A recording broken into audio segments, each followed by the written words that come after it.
Finals day is here. A big warm welcome to everybody around the world to what is going to be a spectacular morning, afternoon, day or night, wherever you are, of virtual motor racing. Of course, it's the real race, Super Trofeo Esports, and it's the APAC regional final. Cannot wait to see what happens here at the beautiful Mount Panorama circuit. It is called a geographical oddity, according to Dale Jarrett. One thing I know for sure is Bathurst is spectacular, and also spectacular is the man that virtually, at least, is sat alongside me for today's adventures. It is, of course, my good friend and fellow co-commentator even, Mr. Jazz Dracos. Thank you very much, Paul. Thank you very much. I wondered who you were talking about then. I thought there was someone behind me. But no, a fantastic, fantastic day's racing coming up here. And what a circuit to go racing at, though. Bathurst, like you say, geological oddity. That's tip of the iceberg, isn't it? This place is epic. I'm very, very jealous of you because you've been around the thing in a TCR car, which is something very few people do. And I'm not jealous at all.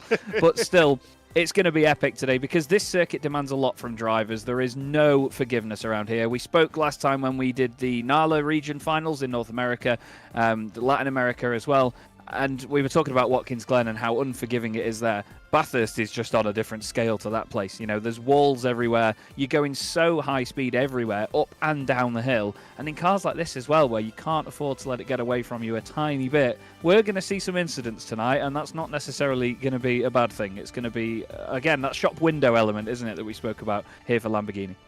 Yeah, absolutely. And having been round Bathurst myself, I can tell you a little known fact. Those walls are on casters, and as you come in the car down the hill, they push them towards you, and you can't avoid it. It's one of those places, Chaz, seriously. It's just a great track, fabulous in touring cars, fabulous in Aussie V8s, and it's fabulous in the cars that we're going to be driving, the Lamborghini Huracan Super Trofeo machine. And this is going to be interesting because, as you say, it's a circuit that encourages problems, shall we say. And we've got a two-race format tonight, so it's a point-scoring effort, but there are only two very short races. So our drivers have got a, quote, problematic track, and they've got very little time to get their result. This is going to be frantic, isn't it? Yeah, it may be half-hour races, but that's not a very long time around Bathurst. And we've seen 1 hour-long races in the past in this competition and in previous, stages of the competition. And in that sort of race, you'd have a little bit more time, a bit more patience to pick off drivers one by one, because a lot of the time over the mountain, you're not going to make an overtake. Yeah. You're just going to go down the Conrod straight, and that's where you're going to get the move done, because you're going to have set it up over the rest of the lap. But they're not going to have that much time to do it here. So with the fact that there's two opportunities tonight, and obviously two qualifying sessions, they have to get it right straight away. And they don't want to be on the back foot at all, because this is not a circuit where you want to be sort of chasing a result. You want to be more maintaining a result, don't you, after a good start to the evening? Well, to be honest, it takes me half an hour for my leg to stop shaking when I'm racing around Bathurst. That's even in the virtual where there's no risk of injury. But we'll talk more about the track, we'll talk more about the competition and the competitors in a few moments' time. But as we always say in these things, it would not be possible to run a championship like this without the aid of our trusted partners, one of which is the wonderful Moser sim racing product. So let's have a quick look at Moser and what they're all about.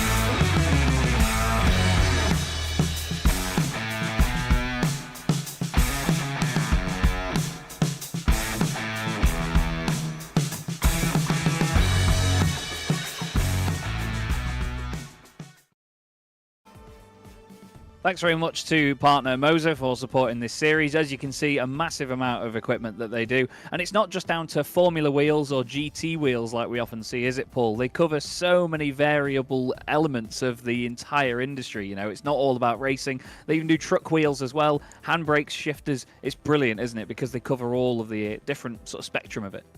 Yeah, absolutely. A relatively new player to the sim racing market. You and I, Chaz, have been around. I'll look to the side then as though you're there. You and I have been around this game for a while, and we're both in a fortunate position that we get a chance to try out a lot of different stuff. And honestly, please, folks at home, take my word on this. I'm not entitled. I don't have to say anything positive about Moser. I'm not contracted to do so. This is purely my own opinion, and I really do. I enjoy the rigidity, the strength, the variety, and the quality, the build quality in particular. Of their stuff is fabulous stuff, and I'm very proud that they're with us here in Lamborghini as well, which is really nice for this season 5. Yeah, absolutely, and I second Paul's comments on that. You know, out of all the wheels I've ever tested and used, it's the actual strength of the wheel itself. You know, there are some that, you know, you get very powerful direct drive wheels, amazing motors, and great feeling and looking wheels, sure, but at the same time, they don't. You're sort of aware that they're not the real thing, if that makes sense. Like, they are obviously just for sim racing and a bit toned down from what you get in the real car, for example, because it doesn't need to meet the same sort of safety standards and rigidity. But with Moser stuff, it just feels so steady. Like, you couldn't break it if you tried. Like, it really is solid. I had a forged carbon circular wheel a while ago, and honestly, like, I think I dropped it on the floor by accident when I popped it out of the box. And it went flying, and I thought, oh my God, no. And it was absolutely fine. You know, it was absolutely sound. That was on a kitchen floor as well. But they are so sturdy, and they look beautiful. So, yeah, they are really, really good bits of kit. And again, the fact that they do a bit of everything just means that they're filling the market so well, and they're doing a great job of doing that very quickly. And just to be massively clear, folks at home, that bouncing your sim racing peripherals off the floor is not recommended behaviour. Can't be guaranteed that it'll be okay. But yeah, you're absolutely right. It's great to have Moser with us. And of course, APAC Esports as well, they're involved. And kudos Simulazione for providing Assetto Corsa Competizione, which is the platform on which we are racing this evening. Could not do it without all those and the boys and girls in the background. We'll talk more about that one as the broadcast sort of goes forward. What I want to talk about, though, Chaz, before we look at more detail in terms of the actual structure of tonight, I want to talk about pressure. It's a topic I like. It's a topic we speak about a lot in these competitions, but this is a one-shot chance for these 20-plus drivers to potentially take a very positive pivot onto where their careers go in virtual racing. And that's quite hard, isn't it, to manage that in a racing condition? Yeah, definitely. I mean, it's a massive prize, and at every stage of the competition, they know that they've got that weight on their shoulders of what could be a completely, not just career, but, you know, life-changing moment. And to race for Lamborghini in an esports element would just be a dream come true for so many people, I know. So there's certainly a lot behind them in these races. You know, it's not just any old sim race, this, and they have to, on a lot of occasions, go through race after race. It's not just one race and the job's done. They have to go through it at different stages. They've got so many hot laps and qualifiers and stints. Then they race against the other competitors that have gone for it as well. So there is a massive amount of pressure. And I think that to be able to contain yourself throughout all of that, and obviously, you know, take it in your stride, is what Lamborghini want to see. And at the end of the day, you have to be able to maintain that pressure, or obviously deflect it essentially and carry it with you. So if you can deal with it, then yeah, perfect candidate to be a part of the Lamborghini Squadra Corsa Esports team. Yeah, really looking forward to what today has in store. Before we move any further, though, let's have a little look at the format of what the drivers have had to go through to get to this point in the competition. The Real Race Super Trofeo Esports is here for its 5th edition. Open to drivers from Europe, NALA region and APAC region, the Real Race Super Trofeo Esports promises an exciting and unforgettable show. In Europe, drivers will qualify at 4 different tracks: Imola, Red Bull Ring, Spa and Barcelona. The top drivers from each session will move on onto the qualification races together with the wildcards. European drivers who finish in the top 4 during the qualification races will compete in the regional final at the famous Jerez de la Frontera circuit. In North America, hot steam qualification begins at Watkins Glen on September 25th and September 27th, a battles for the APAC region. In both of these regions, the top 24 drivers from qualification will progress directly to their own respective online qualification and finals races. The NALA final will be on Sunday, October 13th, and 3 days later, on Wednesday, the 15th, will be the APAC final. European drivers will compete for the chance to win the overall championship and earn a spot in the Automobile Lamborghini Esports team. This final opportunity is open exclusively to European drivers at the Lamborghini World Finals in Jerez de la Frontera. Can't wait to see you guys on track.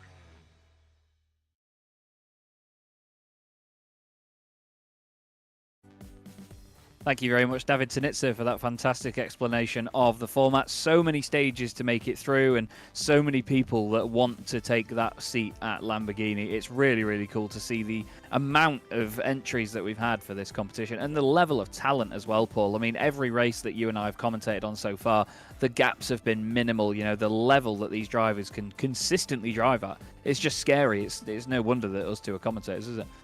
Yeah, absolutely. It's fabulous. I think in the European rounds, the biggest winning margin was about 2.5 seconds, and that was the outlier. That was massive compared to the others. So it really is it's great that this is the 5th season, of course, of the real race. So we've expanded now. We did the NALA, the North America and Latin America regional finals a couple of days ago, and now we're here in the APAC region. And I'm quite familiar with the APAC region from the SRO Asia series that I've commentated in the past. So I know for sure that we've got some incredibly talented drivers in this category. And Bathurst is definitely the maker or the breaker of the driver. So I think we're going to see, Chaz, like we've seen all year long, some real class performances tonight, I hope. Yeah, definitely. And I mean, around Bathurst as well, it's important to get clean laps in and make sure that you just keep yourself out of trouble. We do have a lap as well, actually, of the circuit to show you guys just what these drivers are up against tonight. Let's hop on board and go around Mount Panorama, shall we? Hello everyone, and here we are a tutorial lap around Mount Panorama. We are already on turn 1. We sacrifice the entry and we maximize the exit, be on throttle as quick as we can, because there is a long straight, so we can even gain or lose some big lap times there. And I consider this track as a medium downforce because the car is quite understeer, so it's better to find a good compromise. Going into the turn 2, we want to stay into the inside curb as much as we can.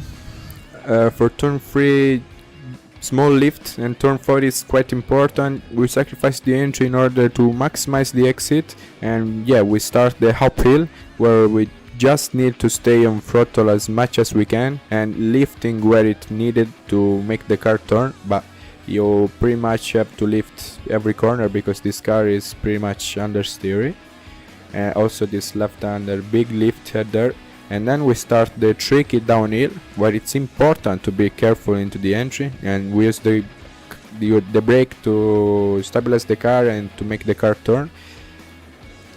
We stay pretty much close to the wall, and yeah, here for turn 17-18 we sacrifice again the entry to maximize the exit and be on the throttle as quick as we can, as we have another very long straight there, where the car is pretty much good because it has a very good top speed.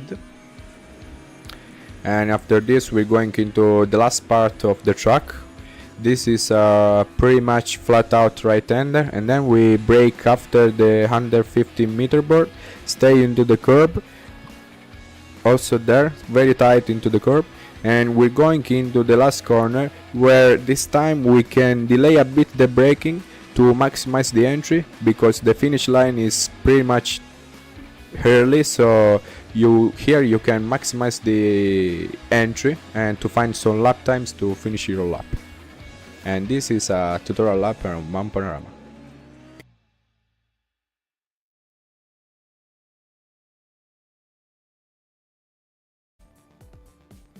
Fabulous lap there from the Automobili Lamborghini Esports driver Dario Yamulo, a former winner, of course, of this competition and one of the drivers that's very much reaping the rewards of his success. Now, we said it was a geographical oddity, was Bathurst, and that's a beautiful representation of why, Chaz. The run, the snake through the mountain, where it gets twisty, where it gets a little bit bonkers. Let's put 24 Lamborghini single-make identical cars in that one with drivers that have only got one task to win. What could possibly go wrong? A lot, but to be honest, these drivers are at such a high level that mistakes will be completely minimal here. You know, the only time that we ever see any sort of contact or incident in this competition is just when people have to go for a move and they're under pressure to make said moves, and they just take that extra risk. And that's the thing, to get the prize, there has to be risk involved as well. Sometimes they don't always reap the rewards, but that's what makes racing entertaining. That's what makes this form of sim racing and esports so exciting, because there is such a massive prize on the line. There's one hell of a carrot dangling in front of these drivers, and they all want to get to it first. But I think that we're going to see some very interesting approaches to this tonight, because there's going to be some drivers that very visibly take it easy across the mountain, and other drivers that very visibly push a little bit too hard, or maybe just to the limit. You know, we've seen it in different regions and in different races, different formats before. There are standout drivers, aren't there, that really push to that 100% limit, and there's others that dial it back at about 5% and know exactly when to do that, isn't there? Absolutely, and that's what makes it interesting in this championship. Of course, it is a championship. 2 races, there are points on offer. We're going to race back to back straight after each other, and these are the drivers that briefly came on screen and then are back again. These are the drivers that will be taking part. They've qualified through a hot lap competition. We've got 10 nationalities represented, and Dika Ramamulana was the quickest in the qualifying hot stint competition. You'll recognise that name from being at the top of the time sheets in many different championships. Zachary Smith, Yap Lam Law, Sengen Park, Michael Velasquez as well, Enzo Eng, then Calvin Tong, and then of course from Thailand we've got Picharat Sumarurat, and then Armanakim bin Abbas, Perta Dharma, and Chuck Long Lee, Chaz. Yep, indeed. Car 13 is going to be driven by Ben Sharman, the Australian driver. Car 14, Joseph Morgan, his countryman. Then we have Sky Nampan and Ort Aranmit in cars 15 and 16. Chris Croat, another Australian driver, in 17. And then we have John Emmanuel Ramos in the 18th car, the Philippines driver in there. The final 6, Jacob Sharwood from Australia. Chris Cornelio, also Australian. And then we have Giran Tarouge. I think we've been trying to get that one right for about half an hour now. Then we've got Benji Louise from the Seychelles. And then we have Mohammed Thasby and Arlen Redcliffe to complete the 24 cars. Not sure if we've got all 24 here on the night, Paul, but we have, I think by the look of it, 20 of them. So still a strong turnout. Obviously, we know that real life comes first sometimes, and when it comes to a specific evening for this sort of racing, it can be difficult to get everybody together. But we have a very, very strong grid. And by the look of it from qualifying, only one lap time that is sub 2 minutes, which, I mean, that's rapid in itself, isn't it? Yeah, that's absolutely unbelievable. The lap record around here in a GT3, I know we're not in GT3s, but it's as close as I could get, was a 2-minute 1.5. It looks like it was a mid 2:02 on our hot lap guide. And then when the heat of competition is on, it is, of course, Ndika Ramamulana. 6 laps on the books in qualifying. The quickest time of a 1:59.37.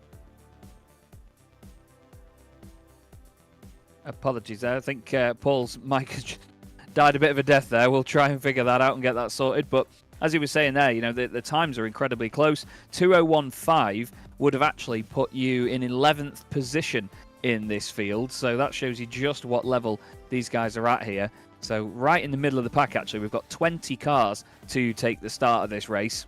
That would have put you just in front of the number 12 machine, which is Chuck Long Lee. He's done actually a dead 2:01.5, exactly 2:01.5. And we've got Paul back, I'm told. Hello again, mate. Apologies Hello. there, everyone. Yeah, sorry about that one. I'm having a few technical difficulties with a new setup, which is deeply, deeply frustrating. But basically, to finish my point, qualifying's been tight and Ndika Ramamulana's fast. This is going to be a grand race. That's pretty much summarising what I was going to say, Chaz. And I think it's pretty much how it's going to be. Not necessarily speed will be a friend around here. Staying out of trouble, I think, is going to be the key for a successful event. Yeah, survival is going to be so vital around this place. You know, I mean, we've both driven this place many a time, I'm sure, in different sims, and we've had many an accident as well, I'm sure. It goes without saying. But there's certain pinch points on the circuit, isn't there, where drivers can gain a lot of time, also lose a lot of time. I mean, where the camera's panning there, which is up through the cutting, the left-hander, that is so tough, because in a mid-engined car like this, the rear carries a lot of weight with it, doesn't it? And it really wants to swing itself around. It's the same at the Dipper as well and at Forest Elbow, where there's a huge change in elevation. Both affect a car like this in the same way, don't they? They sort of throw that weight and exaggerate it so much around that rear axle.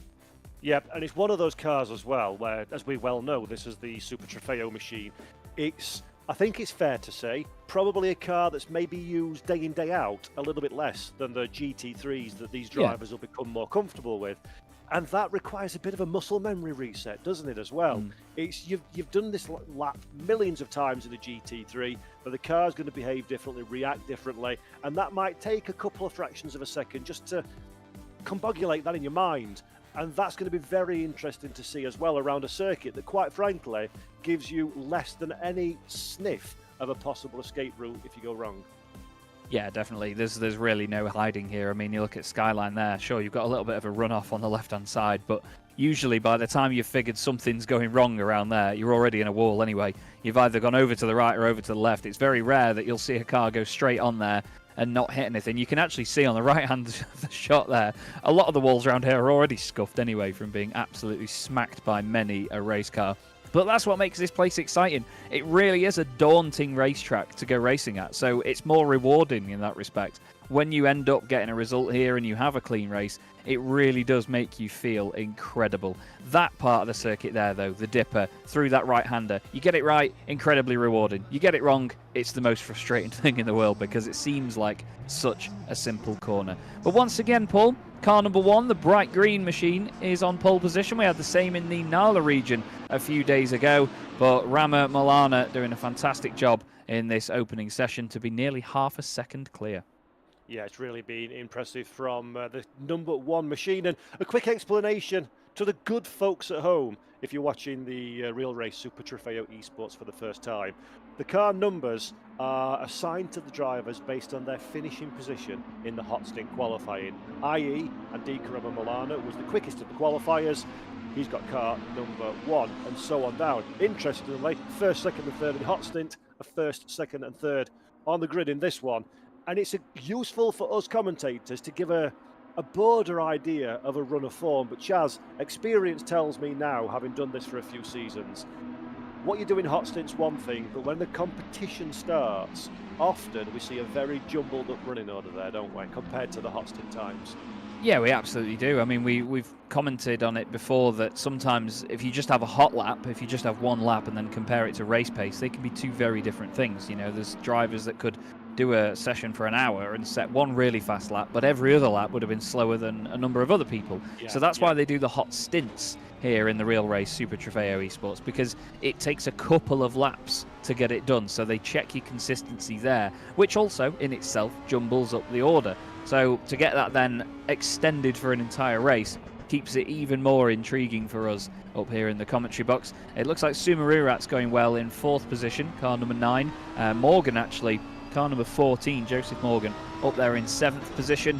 And then, I mean, you look at the flip side of things, car number 10, Akeem bin Abbas, down there in 16th place, despite being the number 10 seed. So even on the night, things are very, very different to how they appeared in hot stint. But you get an idea from here, don't you, Paul, just how narrow this place is. And through McPhillamy Park is just possibly one of the most exciting but terrifying bits of this track.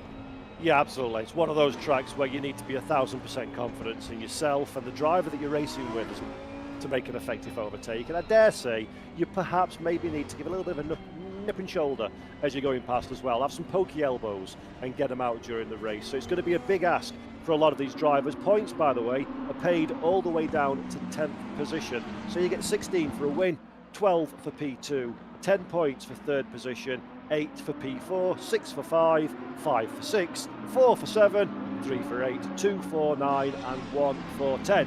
So it's important to be in the top 10. It's important to bank those points. It's not always about the outright victory. It's about banking the points and coming out on top at the end of these 2 back-to-back races. And it's Bathurst. You could win the first one and bin it in the second one very easily. Yeah, it's very, very easy to do so. You can really quickly lose out and affect your championship and your campaign with just one problem at a race like this. And I can vouch for Paul that he was talking sense there when he was saying all those numbers. He hadn't just gone bonkers. Felt like I was doing bingo. Yeah. It did actually sound like 88. Well, to tell you what, Paul, it's a good fallback career, isn't it? Still, it's always an option. Have bad will travel. Still, these guys will want to travel away from the rest of the pack at the front here because cars 1, 2 and 3, they know they've got the pace in the bag. but it's whether they can maintain it and keep it safe, because they'll want to push in the opening stages to get those cars out of their rear view mirrors, give themselves a bit of daylight, but that's not an easy thing to do around a place like Bathurst. They're all forming up now though, Paul. The pressure is building and rising, and we are once again going to listen to the song of these 5.2 litre V10 engines singing. We are indeed. Then the field makes their way slowly down to Murray's corner. It is Andika Milana on pole from Zachary Smith, Yap Lam Law, and then Summerorat in fourth position. Sungjin Park in fifth, and in sixth is Joseph Morgan. Through that final corner then, in a few moments' time, things are going to get loud. Things are going to get very dramatic indeed. Why? Because we're about to go green flag racing in Lamborghini, the real race, Super Trofeo Esports, Season 5. It is the APAC Regional Final. The lights are off, the green flags are waving, and away we go. Zachary Smith has the outside line, but does he have the room? Not quite. Rama Milana just about holding on at the head of the pack. Lights are ablaze at 6:07 a.m. in-game time, and 20 very, very angry drivers are charging up the hill for the first lap and the first opportunity to improve from their qualifying position.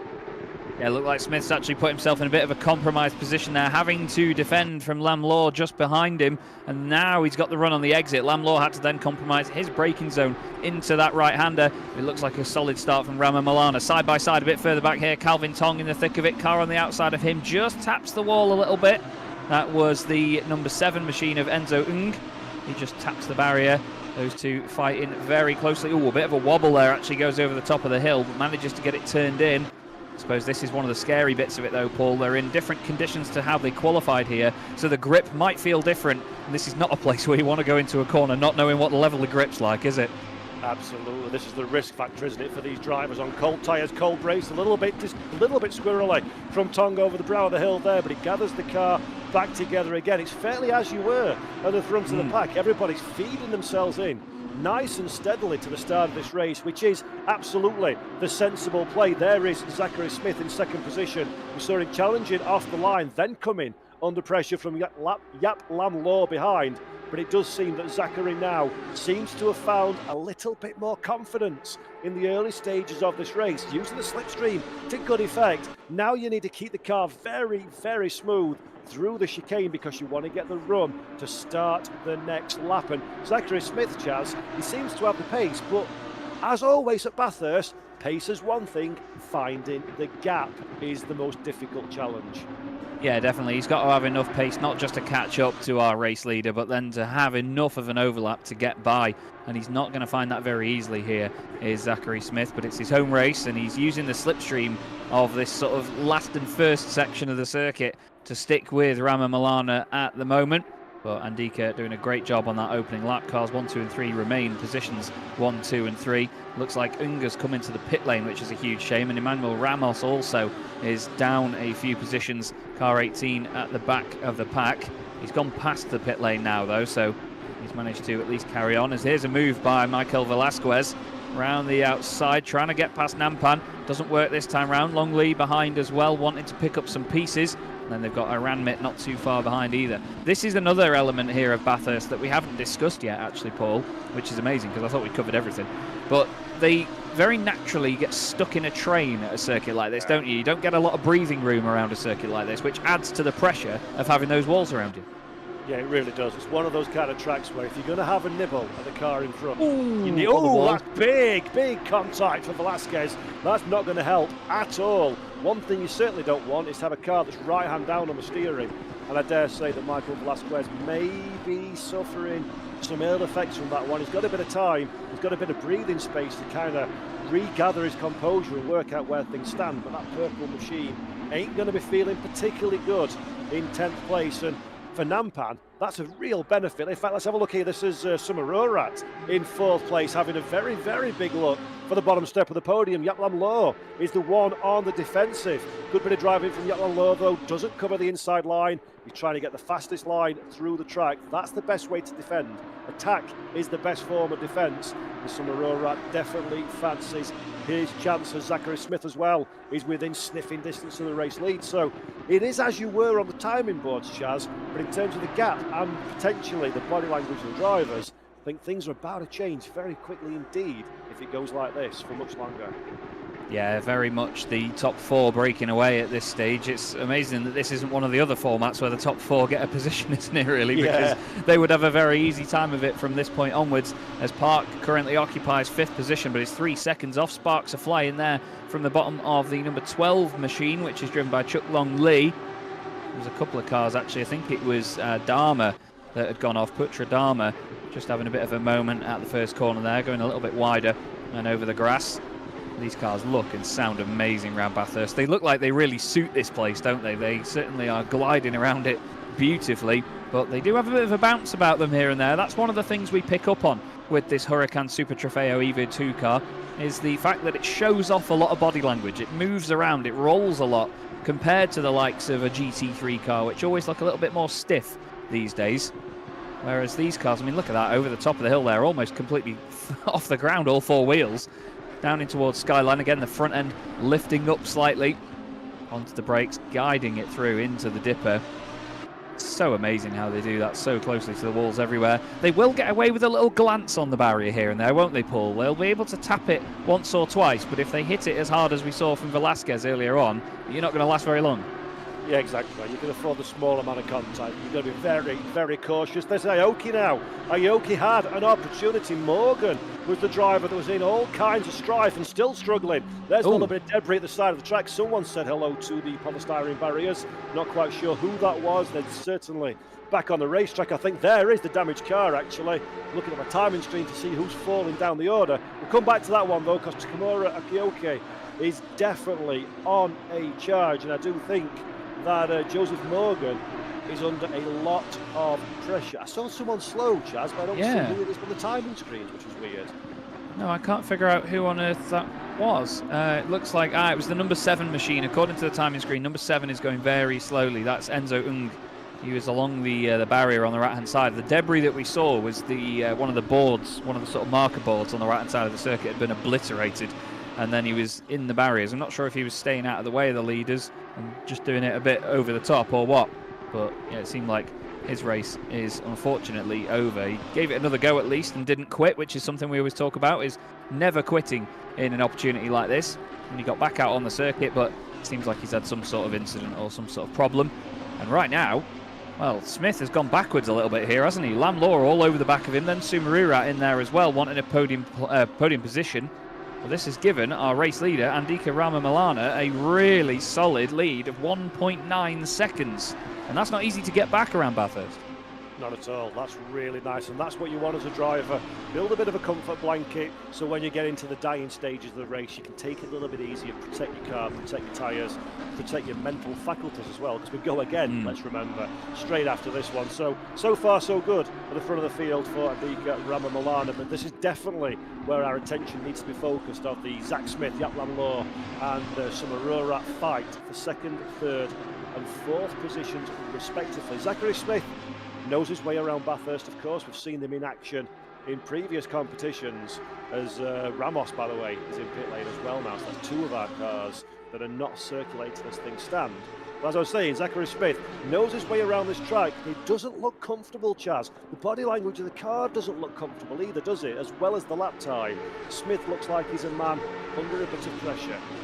Yeah, it's interesting, isn't it? The fact that these cars show off so much body language. You can always tell when someone's pushing hard, but at the same time, you'd expect it to look the same when they're struggling. And you can just tell the difference when they're in either a defensive position or an offensive position in a race like this. And there definitely has been signs that it's not been going swimmingly, and that's the number 5 machine of Velasquez going straight on. I'm not quite sure if he completely spun it at the final corner there, but he just got caught out in the braking zone. He's gone straight on and he's rejoined. I think he's behind the likes of Dharma and Akim bin Abbas in car number 10.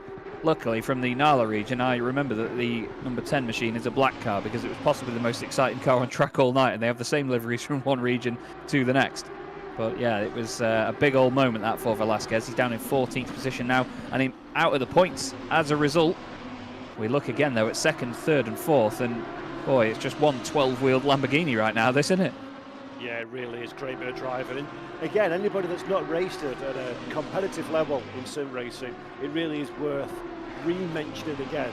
They might not be side by side and rubbing shoulders with each other, but the level of skill on show to run this close on a track like Bathurst He's Oh, just absolutely incredible. In fact, as I say that one, Jaap Lam Loor gets a little bit of air. That destabilises the car a little, so he's dropped back a couple of car lengths and is now very, very in the grasp of Summerorat in 4th place.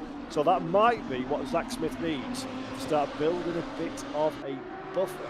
Although I do think Summerorat potentially, Chaz, doesn't quite have the pace. He's same on lap time, but doesn't look to be quite climbing over the top of these two in the same way that Jaap Lam Loor is on Zach Smith.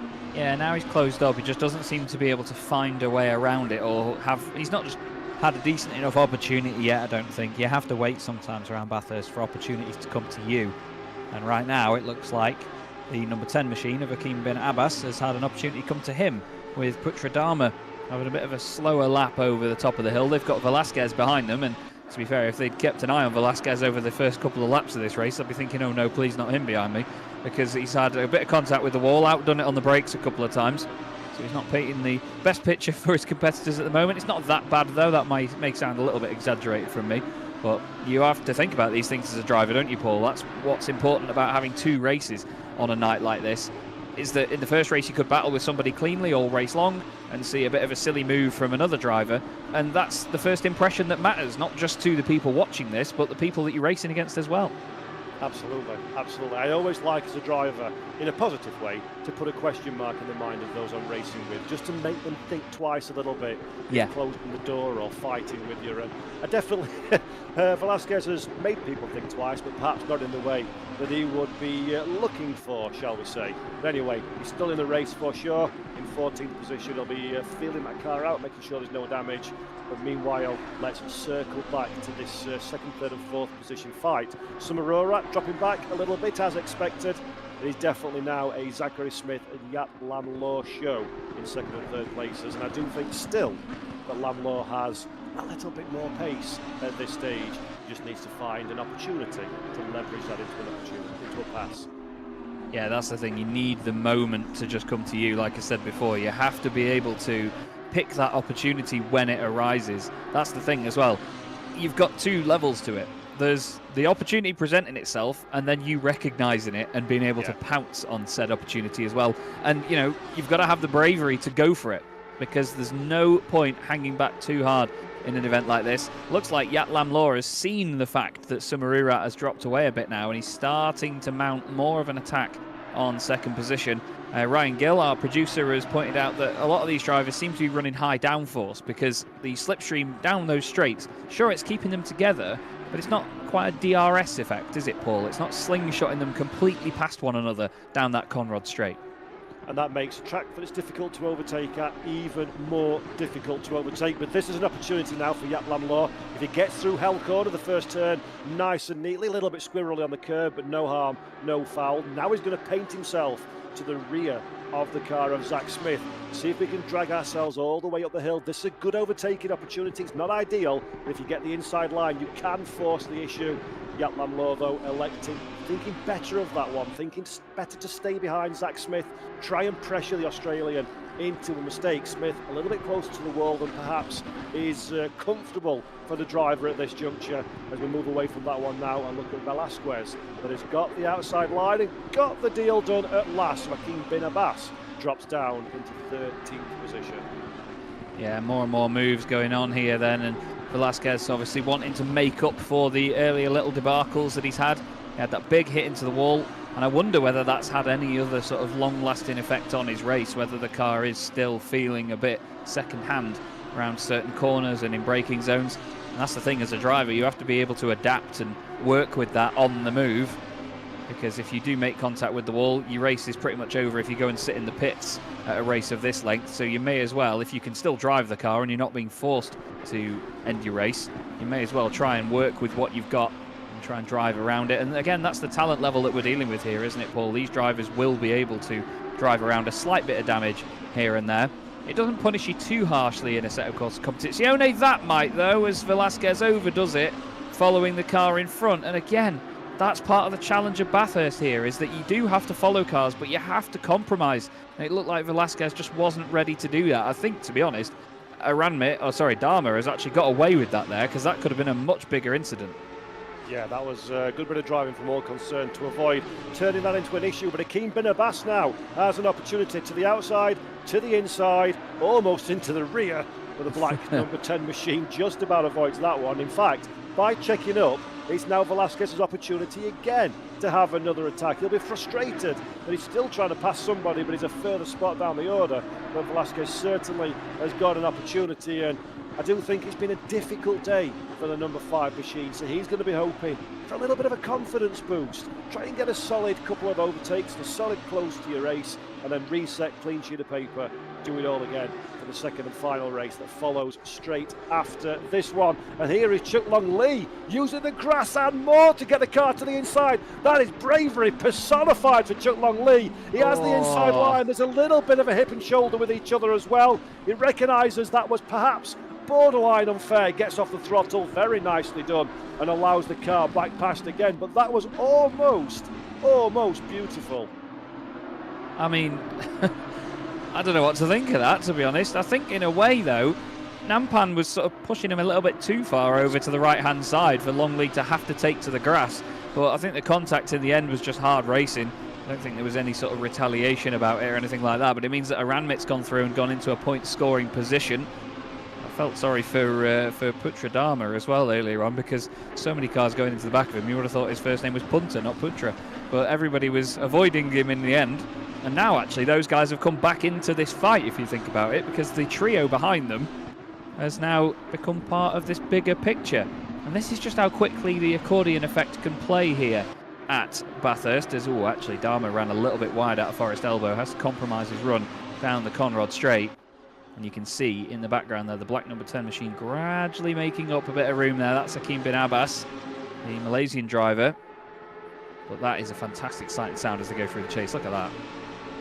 Excellent. With the lights on and everything, it really does make a visual spectacle at Bathurst, doesn't it? The glowing exhausts as well, actually, because these sort of centrally mounted twin exhausts on these Huracan Super Trofeo Evo 2s are quite higher up than they are in other versions of the car that you would see on the road, where they're a little bit further down, and they really glow in the eyes of the drivers. Almost looks like a pair of rain lights, doesn't it, constantly running on the back of the car.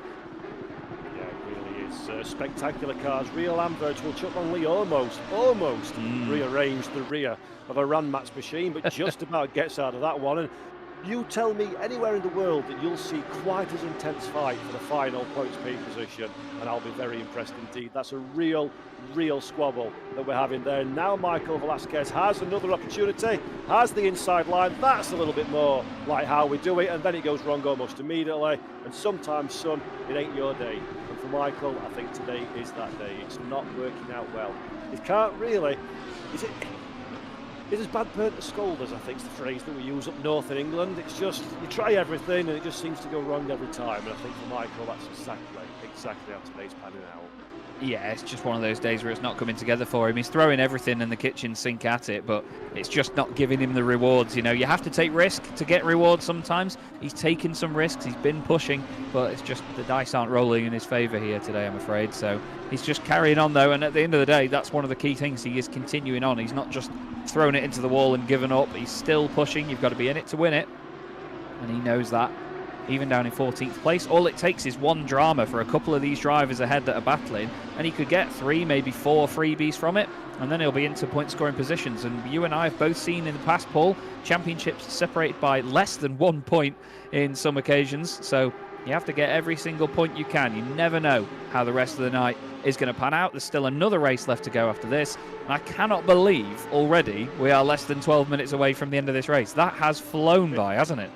It is, and that's what's wonderful about this format. 30-minute races, very short and sharp. You've got to get the job done, and one man getting the job done is Andika Ramamalana. There he is. That says 2.1 seconds, but to me, visually, that looks a little bit shorter than the 2.1, but Andika still pretty comfortable in the number 1 plated machine, looking relatively steady, just winding off the laps. Just imagine it's a practice session. It's exactly the same as you've done 1,000 times before. You're talking to yourself in your head. You're coaching yourself around the lap. Don't push too hard. Don't look at the delta of the cars behind. Just keep delivering the lap time, and the checkered flag will fall. And so far, so good for Andika. He's definitely got a wiggle on, mate, hasn't he? He absolutely does. And to be fair, Paul, I thought for a moment there you were one of these. Oh, hello! I was going to say you're one of these blokes that says you're 6 foot when you're not, but you are about 9'8", aren't you? It's like me saying I'm 6 foot. We're saying that's not 2.1 seconds. I was going to say it looks like more. If anything, it went up to 2.4 after just a couple more corners from Zachary Smith. I do wonder whether that gap will go down now, though, because Andika Ramamilano was definitely pushing through McPhillamy and a little bit too much into the wall. There is a car that is damaged, and that is the Benji Louise machine, car number 22, wobbling its way around, I'm afraid, and I think for the safety of others and everyone else involved, that car needs to be pulled over to one side and moved out of the way. Rama Milana knows that there is a stricken car ahead and flashes the lights just to give the indication that he's on his way. But Andika pushing very hard indeed. Looks and sounds beautiful on the way into the chicane. Just looks very smooth, doesn't it? This is one of the things that we've seen from a few leaders before in races like this. You can have a leader that looks like they're absolutely on the edge and pushing like mad to maintain what they're doing. But despite that little touch of the wall earlier, Andika Ramamilana just looks so in control and smooth. Yeah, and that's the Alan Prost mentality, isn't it?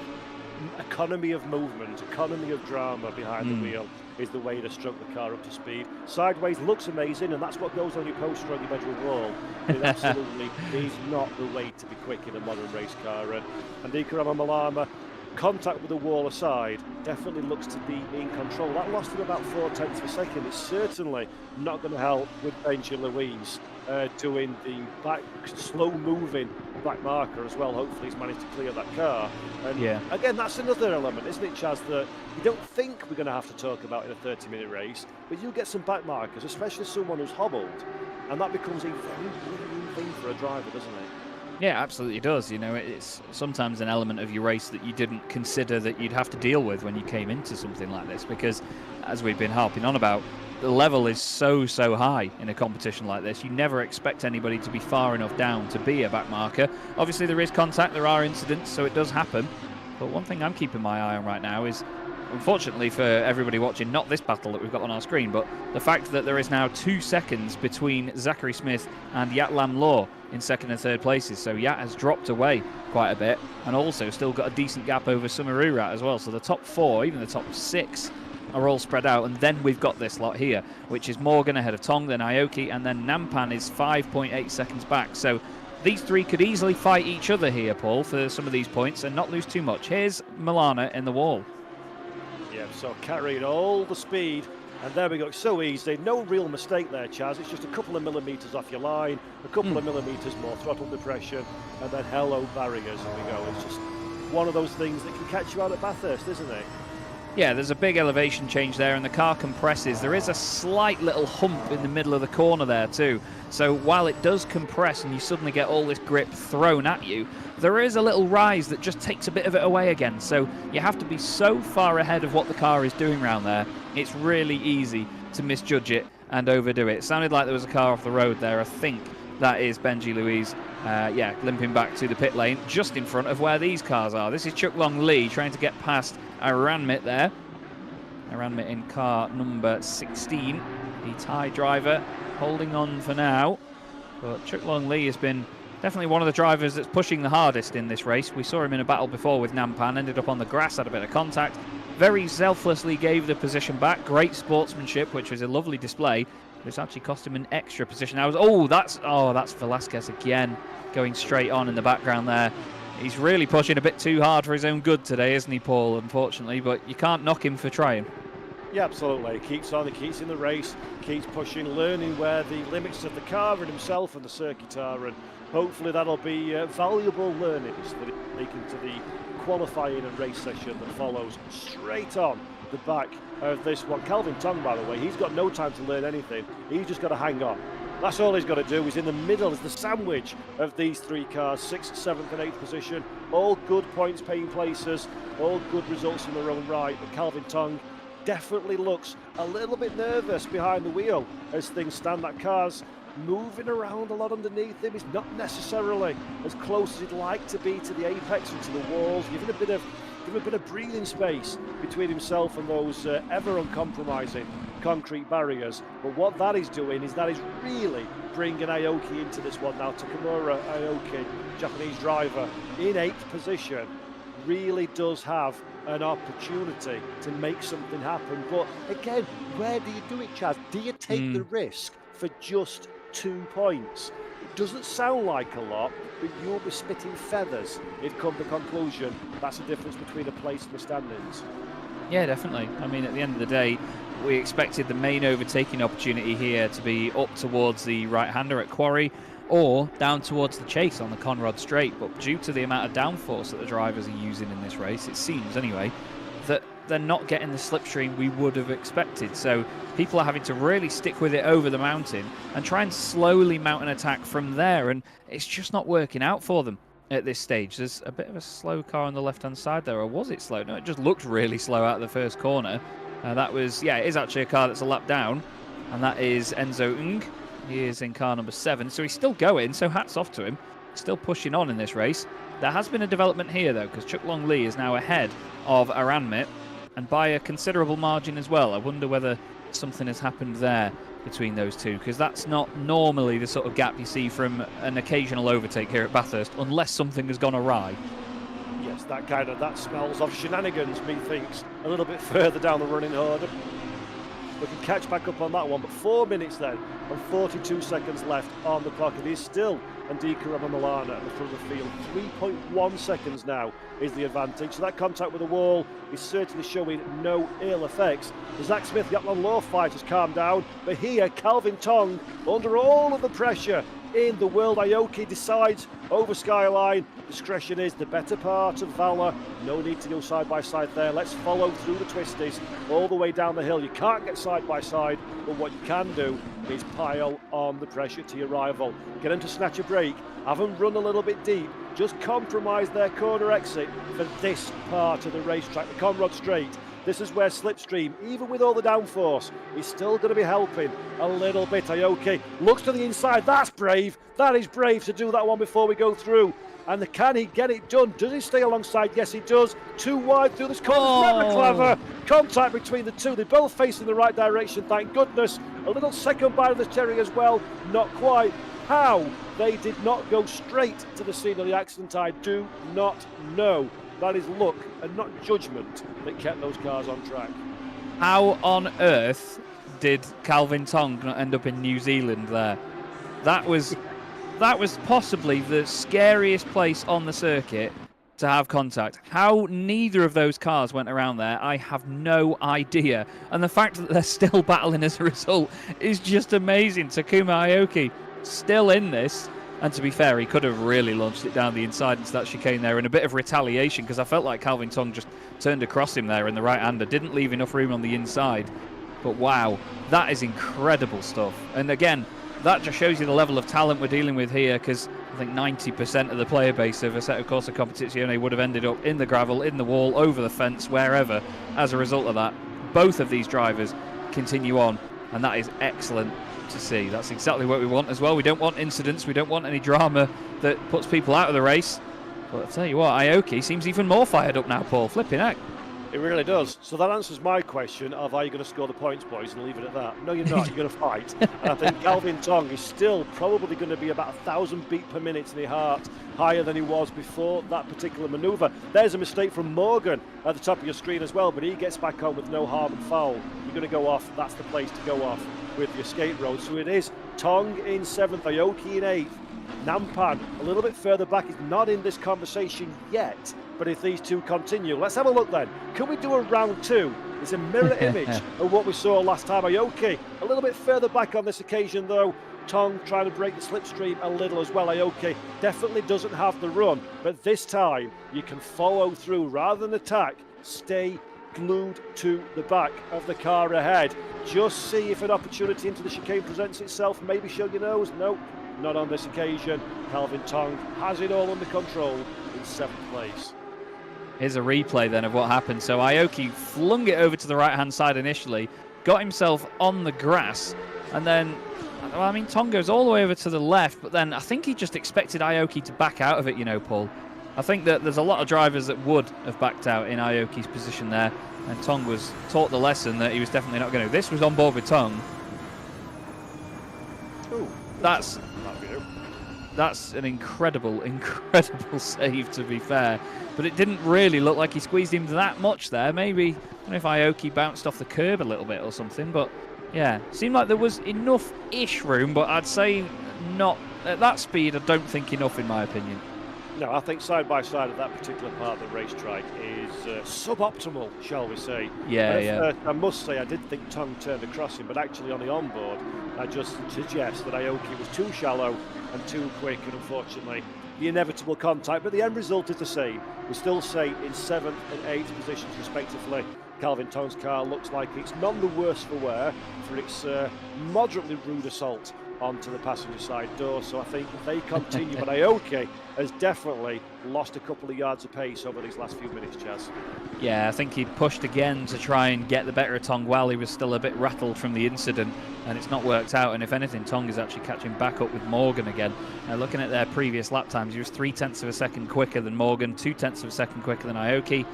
But here at the front of the field, Paul, no news is good news once again for the number 1 car. Andika Ramamolana absolutely smashing it out of the park here.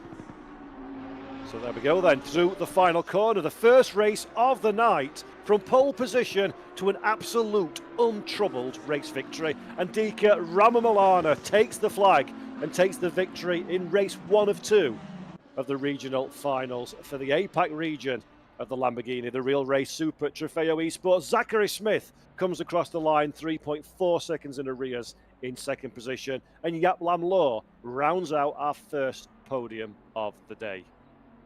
Brilliant race that. Sorry. Sorry, I was going to say Sumarora didn't quite have that pace, did he, at the end, to keep with these three, and he'll be needing to dig a little bit deep, I think it's fair to say, for race number 2 if he wants to get in that conversation for the podium positions. Yeah, definitely. I think that was a bit of a lesson learned there in terms of maintaining pace throughout the entire race. And we've spoken about this before. You know, we've had the hour-long races in the past, and the drivers there had to really think about the tyre life and think about how the car was going to behave later on. We saw a bit of a shift in the momentum of drivers that had looked after the tyres in the early stages, and then drivers that hadn't but could still deal with it. You know, there's a bit of a balance. Even in these half-hour races on a circuit as attritional as Bathurst, you still have to think about that tyre life, it looks like. So, yeah, really well managed race by a bunch of them there. Other drivers falling by the wayside a little bit. Enzo Ung will be looking for more from that one.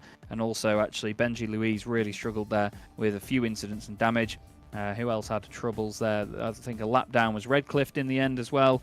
John Emmanuel Ramos was also a lap down by the time the race had finished. But still, it was a very, very tough stuff inside the top 10. But I think because it was the first race of the night, a few of them took it a little bit easier than we're going to see them take it in the second race of the evening. And we've still got qualifying to come before that as well.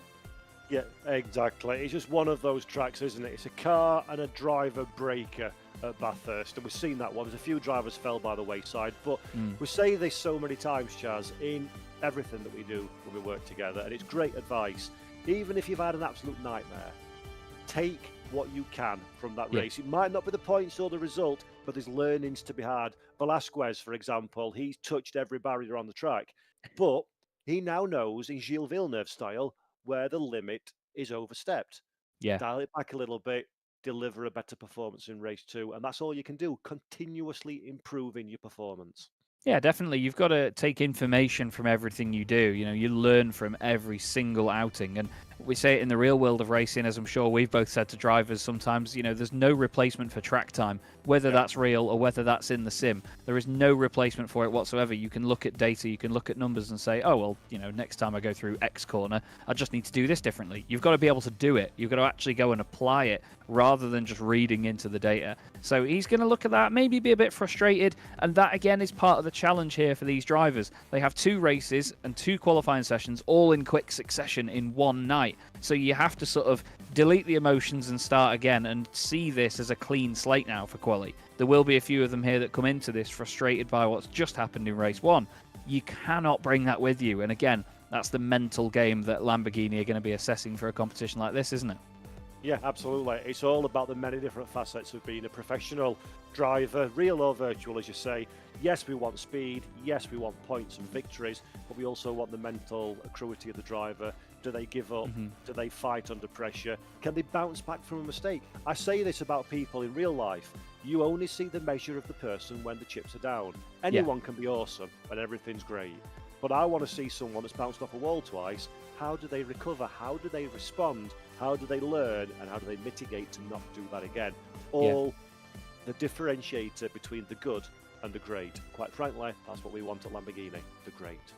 Yeah, definitely. And you know, a lot of people sometimes will remember how you bounce back from something rather than what happened. They'll remember the reaction to it and then how you acted upon that and what you learned from it, brought forward from it.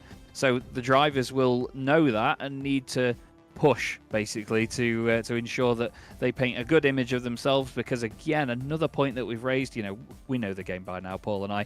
There's been so many of these levels of this competition where drivers have just missed out. They've just been in some of the qualifying races where you needed to be first, second, third or fourth. We've seen drivers in fifth place still paint a very good picture of themselves based on how they went about their race evening. And if you do that, you never know where the opportunity could come, where the call comes through and they say, you know what, we really like the guts of that driver there. You know, they really kept on with it. Even though they weren't going to get through, they still gave it everything. And we want that. We embody that. That call could come through from that. So, again, I say shop window. It's what we always talk about here, Paul, but it's so true, isn't it? It's the best way of explaining it.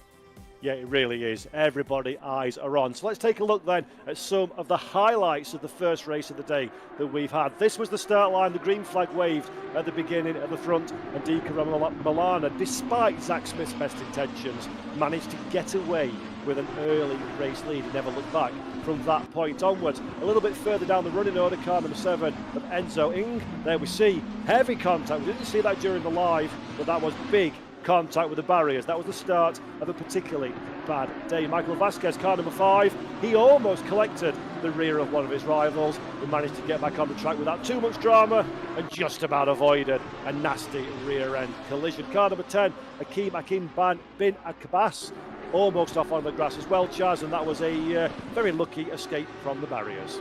Yeah, I said earlier on, you don't often go off in towards Skyline and get away with it, to be honest with you. But he had a very, very tasty moment there. Certainly that's going to keep him alive. This was the number 5 machine. That was Velasquez making his way back up the order past the aforementioned Akim bin Abbas. And then he got close to the back of the number 11 machine of Dharma, maybe a little bit too close down into Forest Elbow. Great car control by Dharma. Great opportunity by Akim bin Abbas, and he managed to make it through. Then this wonderful overtake here, though, Paul, and some great sportsmanship on show.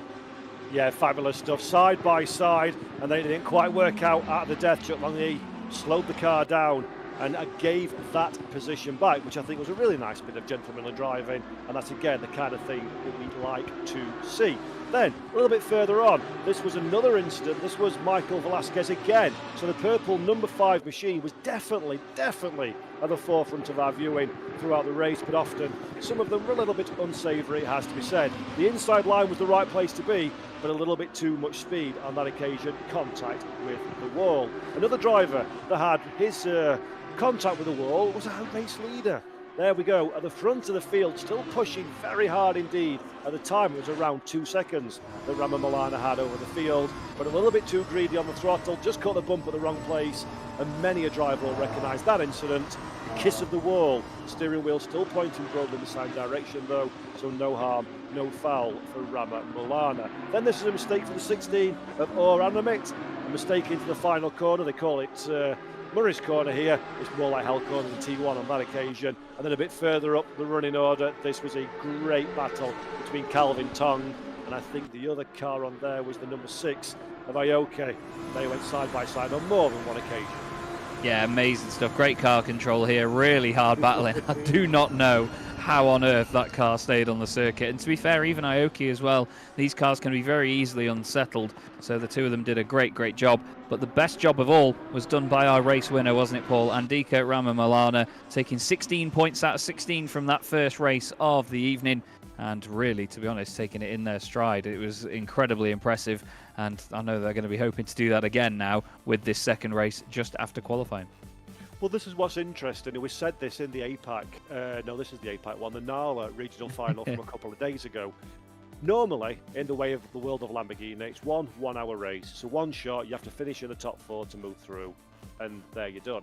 Why these finals are interesting, it's 2 races, it's points. So not only are you looking for the result, but you've done a race, you've done Bathurst, you're drenched in sweat, you're emotionally worn out, you're a little bit happy or a little bit sad, and then you've got about 3 minutes to have a quick drink, go to the bathroom, do whatever you need to do, and then you start again in qualifying. Everything you've just done is worth nothing because it's all about the now. That, for a mental reset for a driver, is not the easiest thing in the world, is it? It's really challenging to get back on form again. Absolutely not. I mean, at the end of the day, you know, it's a clean slate, but you have to sort of bank on the adrenaline still being high, because at the start of a race like we've just had, the adrenaline is completely up here. Over the course of the race where you get used to it and it's normal, it sort of starts to come down a little bit. The end of the race might get a little bit exciting, so you might bump it up again, but you need to keep those adrenaline levels high because you need that sort of forced concentration to be able to put another lap time in that's decent enough in qualifying to then go and put another performance in the race as well. Because that's the thing, they've not only got to challenge themselves here around a qualifying session where they've got to keep it out the walls, keep it tidy, and obviously keep the lap valid as well, which is easy to ruin around here. But they then have to do that in the race and do that for another half hour as well with other drivers around them. So I think out of all the ones that we've covered, Paul, this is the highest pressure environment, this one, because of the circuit. I think it's just such a tough challenge. No disrespect to any of the other ones that we've watched or commentated on at all, because the level there is still insane. But I think this track demands quite a bit more from these drivers, so I almost feel sorry for them here. I'm glad we're up here in the commentary box. It must be annoying living in this part of the world where every time you have an esports competition, obviously you're covering an area that also includes Australia. You can't not go to Bathurst. And it must be incredibly annoying. What if that's your one bogey track? And every competition runs Bathurst, the hardest track where the mistakes are punished the greatest. It's a real test of the driver's capabilities. We've said it so many times, but we can't be stressed enough. We can't say it enough. Bathurst is an oddity. It's a beautiful place, beautiful circuit, great for racing, but it is a peculiar type track. For me, maybe Macau is probably the only one that's kind of similar to it. And you go to Bathurst, if you've got no confidence or you've got doubt or you're feeling a bit of pressure, it's amplified times 1,000 around this place. It's such a challenge for these drivers. Yeah, absolutely is. You know, there's different elements to it as well. Obviously, there's a bit of a wider open part of the circuit. When you get the conrod, you feel that sort of relief when the walls just gradually move away from you, and you just think, oh, this is lovely. I'm out in the open. I can breathe for a little bit. You know, moving down into the chase, there's a lot of vast open area, and then before you know it, you're going back up the hill again, and suddenly there's just walls either side like blinkers, and you have to just guide the thing through walls everywhere. And it's not even it's just a bonkers circuit. If it was flat, but then you've got the elevation change as well, which is just monumental. So, yeah, I agree with you. It's a very unique circuit in a beautiful way. And the likes of Macau as well, you can tell you're a TCR commentator, is certainly up there with it in terms of just all out-and-out challenge. It's just epic, really epic. But I believe qualifying is getting underway just now. So we'll be taking a look at some pictures of the cars putting in their first times. And we have Race 1 winner Andika Ramamolana taking to the circuit. The first car out on track, actually. There's a bunch of others just going through the first sector now. But important to note here, Paul, different time of day. So the temperature is going to be almost going in the opposite direction here because it's now 6 p.m. rather than 6 a.m. Yeah, we've had a bit of sunrise. Let's have a bit of sunset because, you know, it's not hard enough anyway. Let's make it more difficult. But as you say, qualifying's already the first few moments in. Bit of a recap, folks watching at home. 15-minute qualifying session. All cars are on the track at the same time, so there is a bit of a traffic element that you need to consider as well. It's not solo qualifying. It is a group session and 20 cars are taken to quali. At the end of this 15-minute qualifying session, that'll set the grid for race 2, and then we'll go racing for a final 30 minutes. The points will be totted up, and he who has the most will be the one that's crowned the overall champion in the APAC region. Sounds simple, doesn't it? I don't think it's going to be that simple at all. And Andika Ramamolana is definitely the one that's setting the trend at the front of the field. As you say, he's the first one to cross the line and really get onto the squirty stuff and set his first time lap. Yeah, he's going to be certainly As I was going to say, under pressure even more there because he's the first one to do it. But then again, you've just got to do what you can do anyway. You know, I think the thing for Andika Ramanalana is that he led the first entire race from lights to flag. No challenge, really. Opened up a bit of a gap in the opening stages, then just continued to make that gap bigger and bigger. So it's not like he's used to following another car around. I'm very much under the impression that I'm a better driver when I've got a car as a physical target in front of me and I'm not just chasing numbers. Bit of a wobble there through the cutting for Andika Ramanalana. Very, very difficult push through there. But having no car in front of you is obviously a bit of a blessing here, it seems, for our number one machine. Yeah, he's a very talented driver. He's Ramanalana, a champion, of course, in many other different disciplines within the world of Assetto Corsa Competizione. I've had the pleasure of commentating over his performances for a couple of years now in a different series. And we definitely know that Andika has the speed and the mental fortitude to deliver that speed. But a question I really wanted to ask to you as well, if I may, Chaz, is it... Go on. having really, I think dominating is the best word to use, race one. Is there a bit of danger as a driver that you can let your guard down a little in race two because you think it's yours to lose and you just lose that slight knock-off of edge that can get you that pole position, and before you know it, you're in a bit of drama?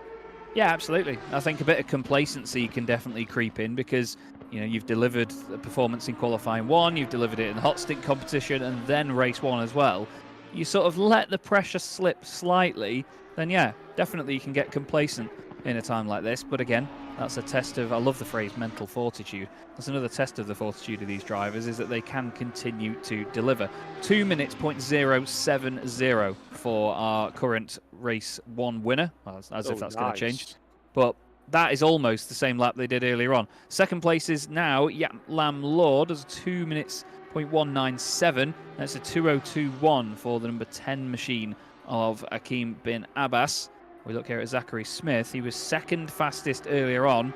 I think he's invalidated his first lap of this session here, Paul. Looks like he's done, 2 minutes, 0.6. So he would have been third fastest so far, but the lap didn't count. I'll tell you what though, Chaz, a 2 minute, near as makes no difference, a 2 minute flat on your first flying lap, but allegedly is the banker lap, is the safety one that you don't go too quick just to make sure it doesn't go south for you in the beginning.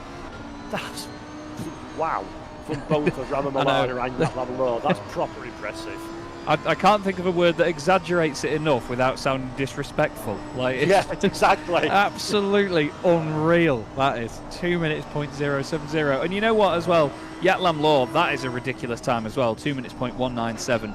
So quick. We don't want to take anything away from the fact that a lot of these drivers here are outdoing the lap record in this place. I mean, Sumarurat currently in third place, 2 minutes, 0.412. That's 1.1 seconds faster than the current lap record as well. So there's definitely an incredible level of times coming in here. It's a great ride on board here with Zachary Smith, because while these cars do look like they float around the track quite a lot, and I mean at the same time still somehow show off a lot of body language, you can see how much Zach is having to work the wheel here to keep this momentum pointing in the right direction. Yeah, and that's one of the things I love about this car, and the fact that we use a single make car rather than the traditional GT3s. They're a lot more involving for a drive, and look how hard he's working, seesawing to try and keep it broadly pointing in the right direction. It's a real driver's car, requires a different skill set, a different amount of talent and experience compared to the more point and squirt, shall we say, of the GT3s. And that lap, despite the trials and tribulations, was good enough for third position so far for Zachary Smith. So pretty much in and around the region he found himself in race one. But look at the deficit to our provisional pole sitter, 7/10 already. And Andika is quicker than in Q1. He's in the mid 59s. That's 159 point. I'm just saying this out loud so I know that I've not gone nuts. 159.475 is just balmy. Like, that is balmy. And again, that just shows how deserving Andika Ramanalana is of that first race win, and the current performance that they're putting in is just nuts. Yatlam Lord and Zachary Smith have probably gone back to the pits to just go, you know what, you're all right. You're absolutely all right.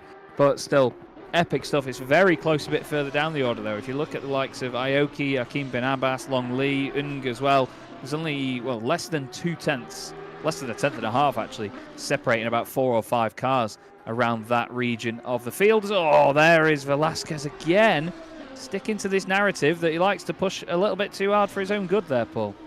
Yeah, definitely closer to spicy than not Michael Velasquez. Oh, Whoa! Almost loses the rear a second time. His Wow, services to entertainment know no ends. That was brilliant.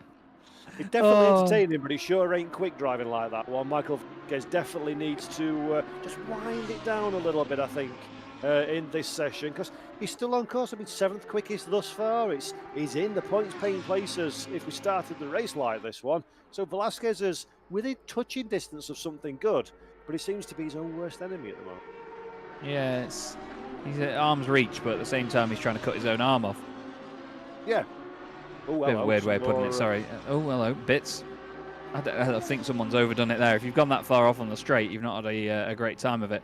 Here's Pichu Sumarura, 4th position at the moment in car number 9. Didn't see too much of them in that first race after the top 3 had sort of spread out a bit more. But still, we have the same top 5 as we had earlier on.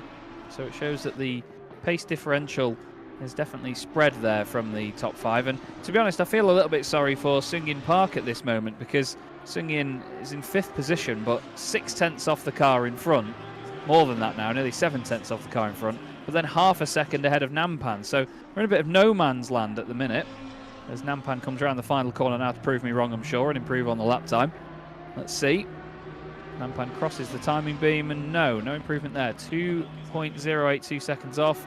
Oh, they were only 30 thousandths of a second off on that previous lap there, Paul. So consistency, sure, but improvement on lap time, 9. Yep, delightful consistency. Michael Velasquez has consistency, but it's going the wrong way as things stand. So our director is watching. It's a bit unfair. We're watching him because we expect something to happen, which is a little bit unfair. But let's have a look now as we go over the hill. One of the most dramatic parts of the Bathurst circuit here. Touch the barrier on the right-hand side, and again we're giving a bit of breathing space though, so confidence not quite as high as it could be, but it's still a decent lap for the number 5 machine as things stand. Nice and tidy through here. We've got to be careful not to snatch a break, get a good launch onto the next straight, which we do, and Velasquez is certainly looking like he may be on for a bit of an improvement from his current 7th place time. Just watching him go down the Conrod now. It's a beautiful sight and sound. Listen to that. I love the downshifts on these things as well. The pops and crackles and everything that you get in a Assetto Corsa Competizione are phenomenal. They really do a good job of it, because, you know, one thing that we'll always pick up on, Paul, because I know you and I are perfectionists with things like this, we like them to be as realistic as possible.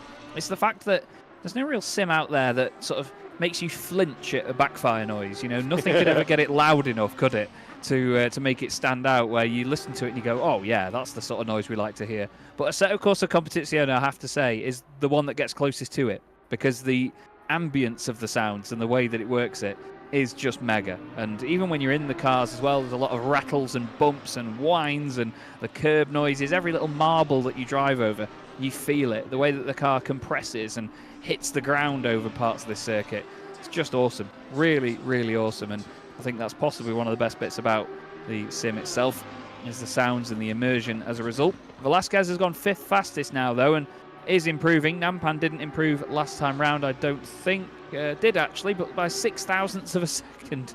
So again, consistency is certainly the key here for Nampan, but just not able to improve enough. And obviously the more laps you do, the more wear that you put it into the tyres, the more difficult it's going to be to extract the pace that you were hoping for. Benji Louise, by the way, has only set a singular lap, but no actual timed attempt, so he's currently in 20th position. And here is Ben Sharman, who we're looking at in the number 13 machine.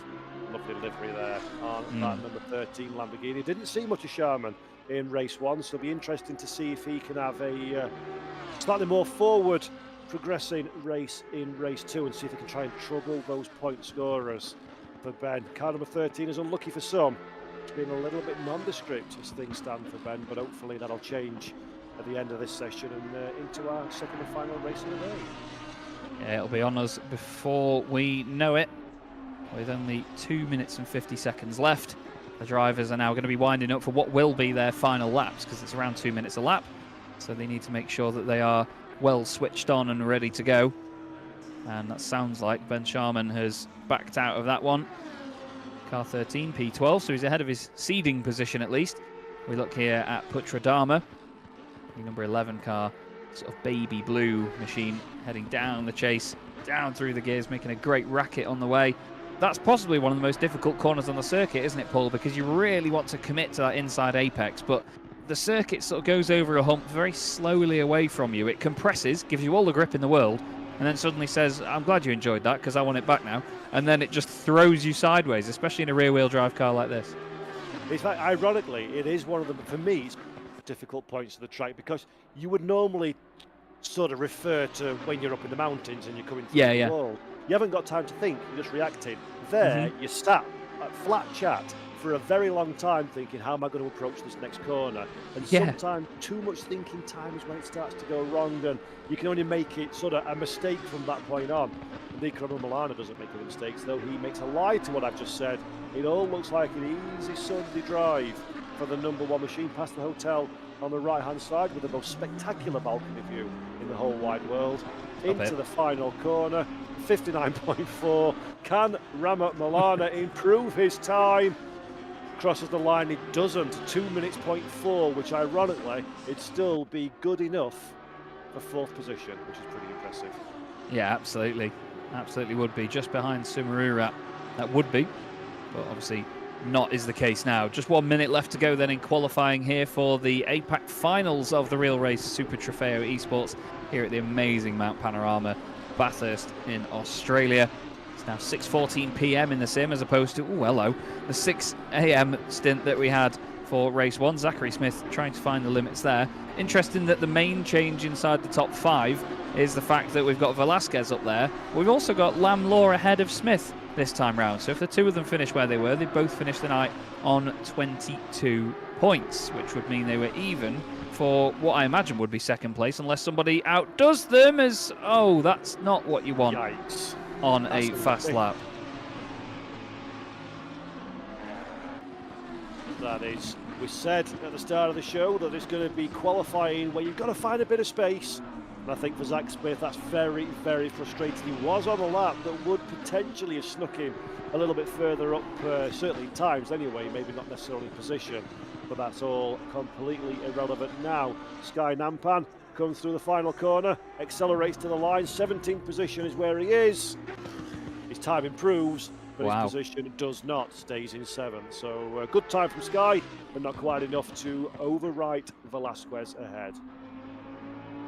Here comes Calvin Tong around the final couple of corners. He'll be hoping to be much higher up with the number 8 seed down the side of the car. 3.2 seconds off at the moment. Maybe just not quite committed enough over the mountain. We'll have to wait and see. Through the last corner he goes. Is it enough of an improvement? Yes, it is. Car 8P8. That's the perfect position to be in if you're in that numbered machine. Fair play. He's proved me wrong there. He says, watch this English commentator bloke. And then through he goes. That's a 2:01.337 for Calvin Tong. Puts him 8th position, 4th row of the grid. And a substantial improvement from the 16th place that he found himself in just earlier on. But once again, Paul, Andika Ramamolana fastest in that session and making an absolute example of this car around this circuit. 7/10 of a second clear of everybody else, over 3/4 of a second clear of Smith in 3rd place. It's, well, I said earlier, the circuit's daunting. That pace from Molana is daunting as well. It really is. And you'll probably folks at home will be asking themselves, why risk it? Why push that hard in quali? Mental game. Go in there, 7/10 quickest in qualifying.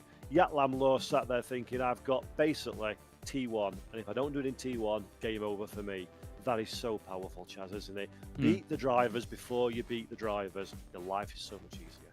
Absolutely does look that way. We've got Park still on the circuit at the moment, according to our timing screen. Sungin Park just coming around to the final couple of corners now. So that's why we're just waiting for a moment for the session to completely tick over and change. There is a little bit of a leeway time afterwards to make sure everyone improves or gets in the times they wanted. Park does improve on his time, 2 minutes, 0.952. So his last lap is his fastest, but doesn't improve on position, unfortunately. Just gets a little bit further away from Nampan in 7th place. and continues on around the circuit, but that will be the absolute end of qualifying. And again, just the one car sub 2 minute in that session. But I'm excited to see what the battle's like behind now, because Yatlam Law starts this race in front of Zachary Smith as opposed to behind like the previous one, and they've still got Sumarurat in there, but with no disrespect to the driver at all, the spoiler in the pack here could be Velasquez, couldn't he? Yeah, absolutely. It's good. Oh dear, Paul, that'd be nasty. It's going to be interesting to see if he's learnt the lessons from race one. It's going to be a little bit scruffy that we saw first time round. But the big thing for me, Chaz, I'll come back to that in a minute. The big takeaway from me is in race one, I felt Yatlam Law had more pace than Zach Smith. Just couldn't find his way past. Now, Lam Law is starting ahead of the Australian driver. That could be a little bit concerning for Rama Milana, especially if Yatlam Law can get that launch off the line and put Andika Rama Milana in a situation where he's just got to concede that place. I'm really fascinated how that's going to go. Yeah, I think you're right there. I think Zachary Smith inadvertently acted like a bit of a rear tail gunner there to Rama Milana, not with any intention to do so, but just was that block between, you know, when you've got a physical car there between you and somebody else, you do see it as more of a massive thing to try and overcome than just numbers and just lap time. So yeah, I think that's going to be possibly the talking point of the race here, but it depends on what happens in the first couple of corners, because there could be an incident, there could be just a little bit of contact if people are a tiny bit over exuberant, let's say. But I'm excited by the prospect of this second race. Nampan a little bit higher up in the pack as well. From the first race, looking at the points, Nampan only got 2 points, so finished down in 9th place. So 2 places ahead of that at the start here, with the potential to go even further forward. Aoki is a lot further down this time, finished that previous race in 8th position, now starts from 13th on the grid, and has Akim bin Abbas with them as well down there this time. Obviously hoping for a bit more from Enzo Ung in this second race. He was high up in the order before that incident earlier. I think also Benji Louise will be wanting to take some points away from this one as well. You can see the 20 cars, the beautifully colourful grid lining up, ready to go here for the second race of the night here at Bathurst. But to be honest, Paul, I think the main question is, can Andika Rama Milana do that once again? And can we continue to get that name right all night long? I'm going to make a prediction. Dun, dun, dun. Oh, no. It's going to be completely against the run of form. For me, this is going to be Sumarurat that takes the victory after shenanigans on the opening lap for our top 3 drivers. I've got a feeling Sumarurat doesn't seem to have quite the pace of the top 3, but does seem to be pinpoint precise. I've got a good feeling about car number 9. Keep your eyes out over the first lap. I think could be a mover or a shaker. That's the military grey and dark red machine just on the left-hand side of your shot there. Quite an interesting colour combo, that one. I do like that one, but we'll have to keep our eyes on that. Actually, funnily enough, one of the least vibrantly coloured cars in the field as well to keep your eye on. So, and it stands out more, ironically. Yeah. It's funny how that works, isn't it, really? We've got this neon green machine here, Andika Rama Milana. I'm surprised it wasn't glowing in the dark in the earlier race, to be honest with you. Followed by Yatlam Law, and then Zachary Smith, then Sumarurat, 4th position, the driver in question, to take victory. I think, personally, Paul, not to go against you here, but I think Rama Milana is going to do the same again, subject to surviving this first lap of the race with the other drivers trying to push for position. Now everybody tries to get temperature into the tyres, into the brakes, because let's not forget it's 7 PM in the sim here, so it's not the warmest of conditions they're going to be racing in, but the temperature's going in the opposite direction, and so is the daylight this time round, Paul, so this could get mighty spicy in itself. Absolutely, another variable for our drivers to contend with. So, right, 30-minute race ahead of us. It's a full formation lap, of course, so we've got a little bit of time to play with. Let's have a quick look and a quick rundown of the grid order. It is, of course, Andika Rama Milana once again on pole position. This time, Yatlam Law is keeping him company on the first row of the grid. Zachary Smith heading up row 2 in 3rd position, and he's got Pichiyorat Sumarurat in 4th place alongside him. Michael Velasquez had a challenging race, it has to be said. In race 1, he seems to have taken those lessons on board very nicely indeed.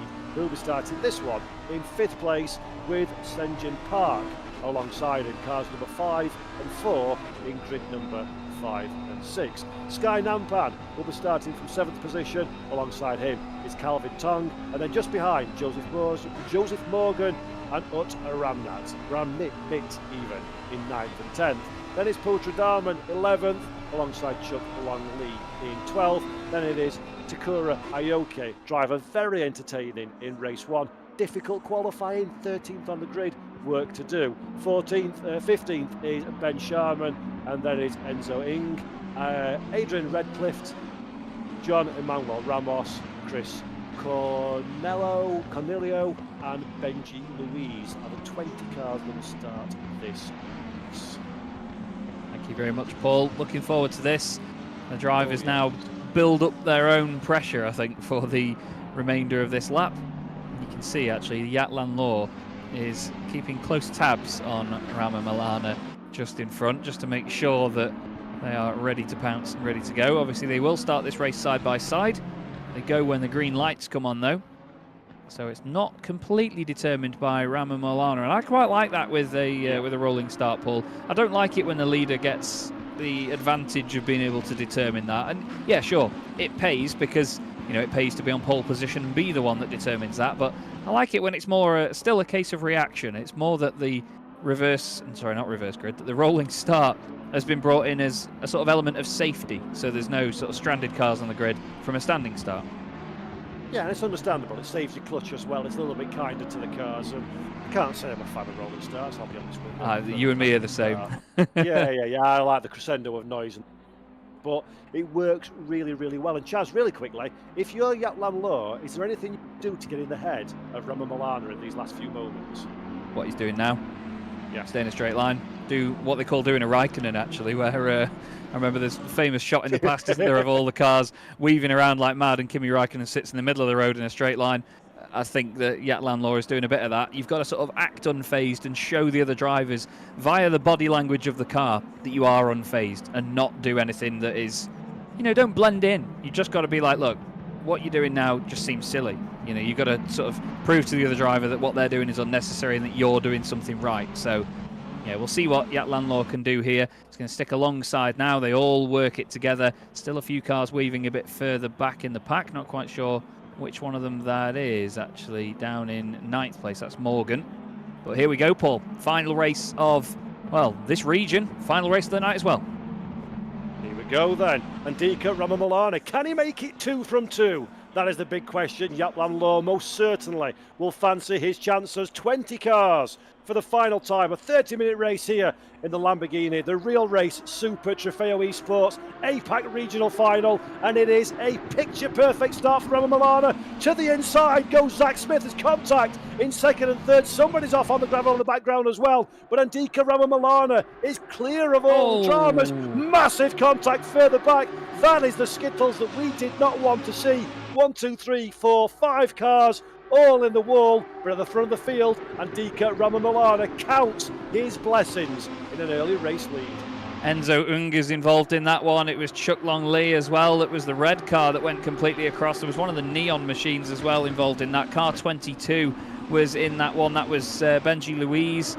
It's a massive, massive shame that, but it just looked like they were all trying to avoid the car that went off. I think it was Putra Dharma that went off on the outside of turn 1 in car number 11, and actually Sumarurat has lost a bunch of time as well. I think Zach Smith went down the inside and he tried to make it work. There's more contact with the wall there. Who else but Velasquez? But we had Smith looking down the inside, and very quickly on that race start, Yatlan Law went from being the car trying to sort of get into the head of our race leader to straight away going defensive, and he was immediately on the back foot, and it just checked up the field and kept everybody all too close together. And now they are having to all settle it as they go over the mountain side by side just behind Velasquez there. Nampan and Yatlan Law wanting to recuperate, but again, for the second time tonight, we have Rama Milana leading the way, Smith in 2nd place. Ignore the fact that it says Chuck Longley is race leader. That's just because he's gone into the pit lane. And unfortunately, his race is over. But side by side here on lap 1, Paul, ready to go. Yeah, Law making a bit of a recovery pass there, gets it done before we turn in. So it's a nice and easy uptake for the number 3 car in 4th position as things stand. A good pass there on the yellow and turquoise coloured Lamborghini Super Trofeo. Coming down to the final corner though, Jaap Lammlo will be very, very disappointed with how these opening few corners have panned out for himself. Velasquez up in the third place, so we didn't see that one on camera, but Michael Velasquez has had a absolutely dynamite start, polar opposite to his race one experience. Although I don't think Jaap Lammlo is going to be too long until he's on the back of that peak machine on his recovery drive. Takuma Aoki into the final corner as well. Has a little look. There's no space for him on this occasion. Ramos kicks up the dirt on the run up the hill. Can Aoki find an opportunity? Chaz is going to be brave on the inside. Yeah, you've got to have the bravery at this point. It's early days in the race, but you have to crack on. You have to be able to take these opportunities as soon as you can, because you don't want to be sat waiting behind another car and waiting on the back foot throughout the whole race. We noticed that Aoki had qualified a bit further down earlier on, now wants to make up ground as quickly as possible. Emmanuel Ramos, the car in front, it seems Aoki is quicker. You can see him moving around behind the number 18 machine. Up over the top of the hill they go once more through McPhillamy Park, this incredible part of the racetrack. This is where you see the biggest pace difference, I think. That's where you see the biggest difference in commitment as well from drivers. It's so hard to follow through there because all it takes is one driver to just change what they're doing through there. And look, you get caught out by it and you go into the back of them and all of a sudden you're offline, you're completely away from where you would normally be, and the inputs required are a different kettle of fish. And Aoki, once again, has to back out of that and recuperate and start again. Yeah, so easy to make that kind of mistake. He's desperately trying to wake his way into that top 10 as Aoki. Ramos was definitely not in contention for a top 10 in race one. It's the first time we've really seen what this particular car is made of. Johnny Manuel Ramos is seeded 18th from the hot stint competition, so perhaps is running a little bit further upfield than he would perhaps have expected. And Jaap Lammlo most definitely is running further down than he was hoping for. He's climbing now all over the back of Michael Velasquez's machine. Will Velasquez hold station? Does Jaap Lammlo have to get the elbows out, or can he just try and pressure his rival into making a mistake? Well, that's it. You've got to be in the mental game, haven't you? There you go. Velasquez on the grass on the right-hand side. Jaap Lammlo goes through. Already back up into third position. So a great recuperation indeed. But I'll tell you what, he's not going to be in a position where he's happy to have had to do that before now. Zachary Smith still on the back of Rama Molana. Just half a second between the two of them. And they now have decent breathing room, at least, over the third place car. But look at that. I think for the first time tonight, that looked like, other than when we had the contact with the wall earlier, actually, Andika Rama Molana looked like they were having to really push. They were forced. Their hand was forced, as we say. Down towards Skyline they go. Here's John Emmanuel Ramos still in the thick of it now, but Aoki has got through. He's now got two blue and green cars of opposite colours. Oh, sorry, opposite liveries chasing him down. Redcliffe and Park. Cars 24 and 4 now. It seems like John Emmanuel Ramos just struggling a little bit with pace compared to the other cars around them there, Paul. It's not easy, though, for the cars behind to follow along. It's a bit of a struggle in itself, isn't it, when you're following a bit of a slower car? Absolutely. I think Ramos has certainly took some advantage from the opening lap dramas that we had and the contacts, myriad contacts we had at the back of the field, and now the sort of natural progression of paces, bringing that car back into the crowd. In fact, a little bit of a rear tap to the wall. That's not going to help momentum. That's not going to help the condition of the car either. And I think Ramos is massively vulnerable. Covers the inside line, but he's going to make the corner too narrow for himself. It'll be a little bit too shallow on that line. Ramos is going to be brave and risky to keep it to the inside. There is Ratcliffe onto the grass. She ain't going to stop on that one, pal. And you are going to say hello to the crowd. Give them a wave in the grandstands. They've got close to a Lamborghini, so they'll be cheerful. But Arlen Ratcliffe won't enjoy that one iota. And Chaz, I'm sorry to say it, around the outside there, only ever going to go one way, and that's exactly what we're seeing. Yeah, Redcliffe is left red-faced, unfortunately, after that one, off into the gravel, and, well, it's one of those things you have to try it, I guess, and you have to sort of force the hand of your fellow competitors, but that was a little bit above, well, I was going to say above board, but that's quite the opposite, isn't it, between those two there. It's a shame, but they're on a stage and they have to perform and they have to show us what they've got. Sometimes you need to show those glints and those little glimmers of that commitment and how much you're willing to do for a position, it just didn't pay off on this occasion. I don't think this is the sort of track where you can poke the fire and expect to come away without any sort of scorch marks. But Nampan's going well here. Nampan scored just 2 points from the earlier race. Here's a replay of the start. Unga's around in the background there, actually. And oh, yes, it was Chuck Long Lee got turned by somebody. Aoki was involved in that as well. And I think, was that the number 4 car involved there? Number 10 was definitely involved, but there was huge contact there, and one of the bright yellow machines went flying off to the side. This is the number... Oh, that was the 14 and the 8. That's what happened between those guys. That was Calvin Tong, and that was Joseph Morgan coming to blows. Amazingly, though, due to the attrition of this, Morgan and Tong both still in the top 10. Absolutely. And again, this is what we said, isn't it? It's one of those tracks. And I think in the early shenanigans as well, I think Benji knocked off in that one. Benji Louise as well was in a bit of drama. So real shame that they couldn't come through and make the real deal at the end. But they're out of the race now, and we concentrate on the fight at the front of the field. Andika Ramamalana will be wishing it was about 30 minutes ago and he could access the pace that he had in race 1, because look at this one.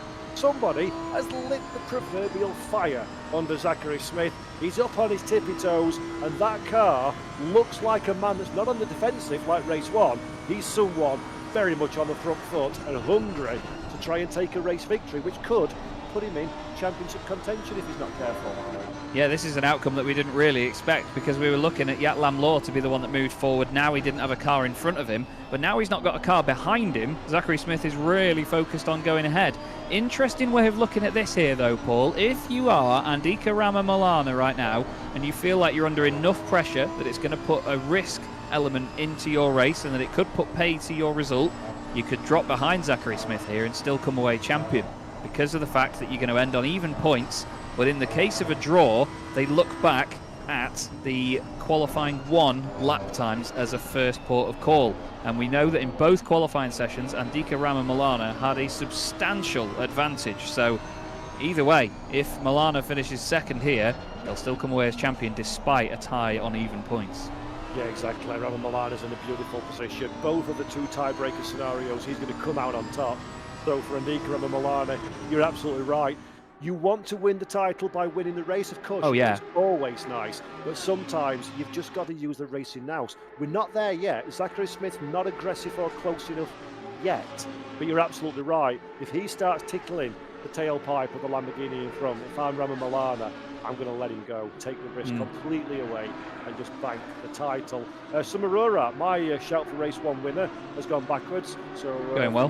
That one, yep, it's always nice. To be fair, as soon as I said it, I thought you're going to be the one that makes the skittles in start 1, but actually he's got away with that one, and he's very much fighting Velasquez, who's doing solid work in 4th position. He's keeping it on the tarmac. He's showing some good composure and a fair lick of pace as well.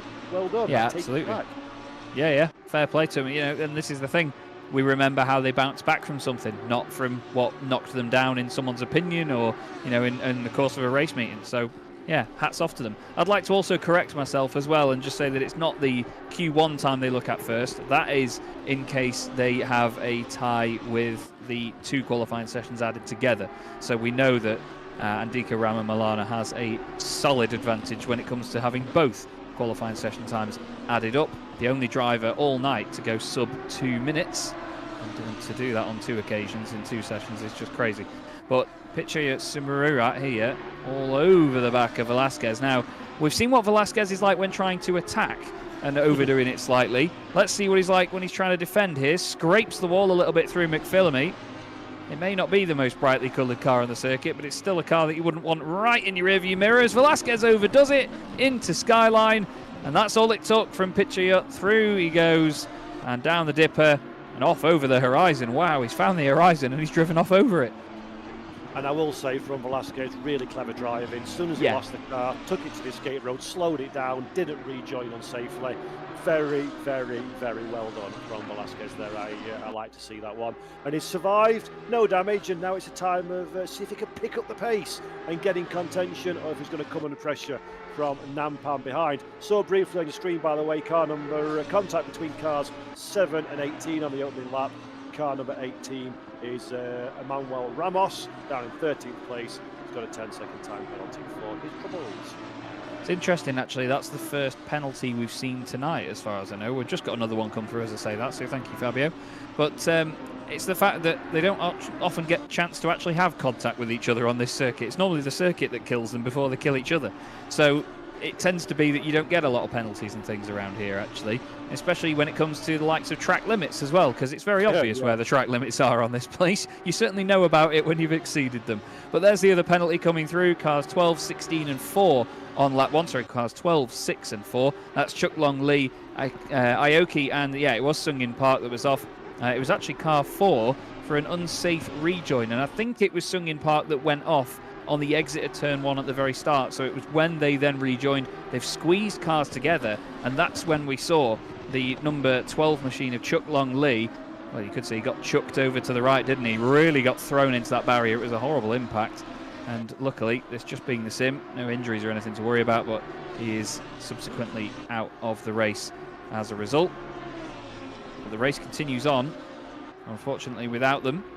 But Sumarirat now is clear of Velasquez, doing really well. But look who's got the fastest lap. Whoa, Velasquez. I was looking at the magenta number 2 on the time is green, not the magenta car that was sideways down towards Skyline.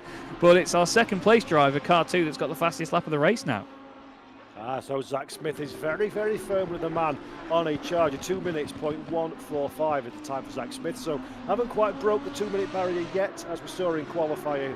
But the Australian is most definitely on a charge. And now, as you said, as Chaz rightly pointed out a few moments ago, if Zach Smith does find a way past Roman Milana, it won't be enough for the title. If he finds a way past and suddenly loses a load of speed, which brings Jack Malora into the equation, things could get interesting. Zach Smith's got to get past though first before he can start playing those particular games. Calvin Tong that we're looking at down in 10th place. He's the last man that's currently occupying a points-paying spot. We pay down a 10th, of course, a singular point for Calvin Tong, but he finds Aranmit ahead that he's very interested in. As Benji Louise gets a drive-through penalty, so Benji's day has not been a very successful one, unfortunately. They'll have to come down pit lane and go up the pit lane speed limit while everybody else hikes past at pace, and that's so demoralising.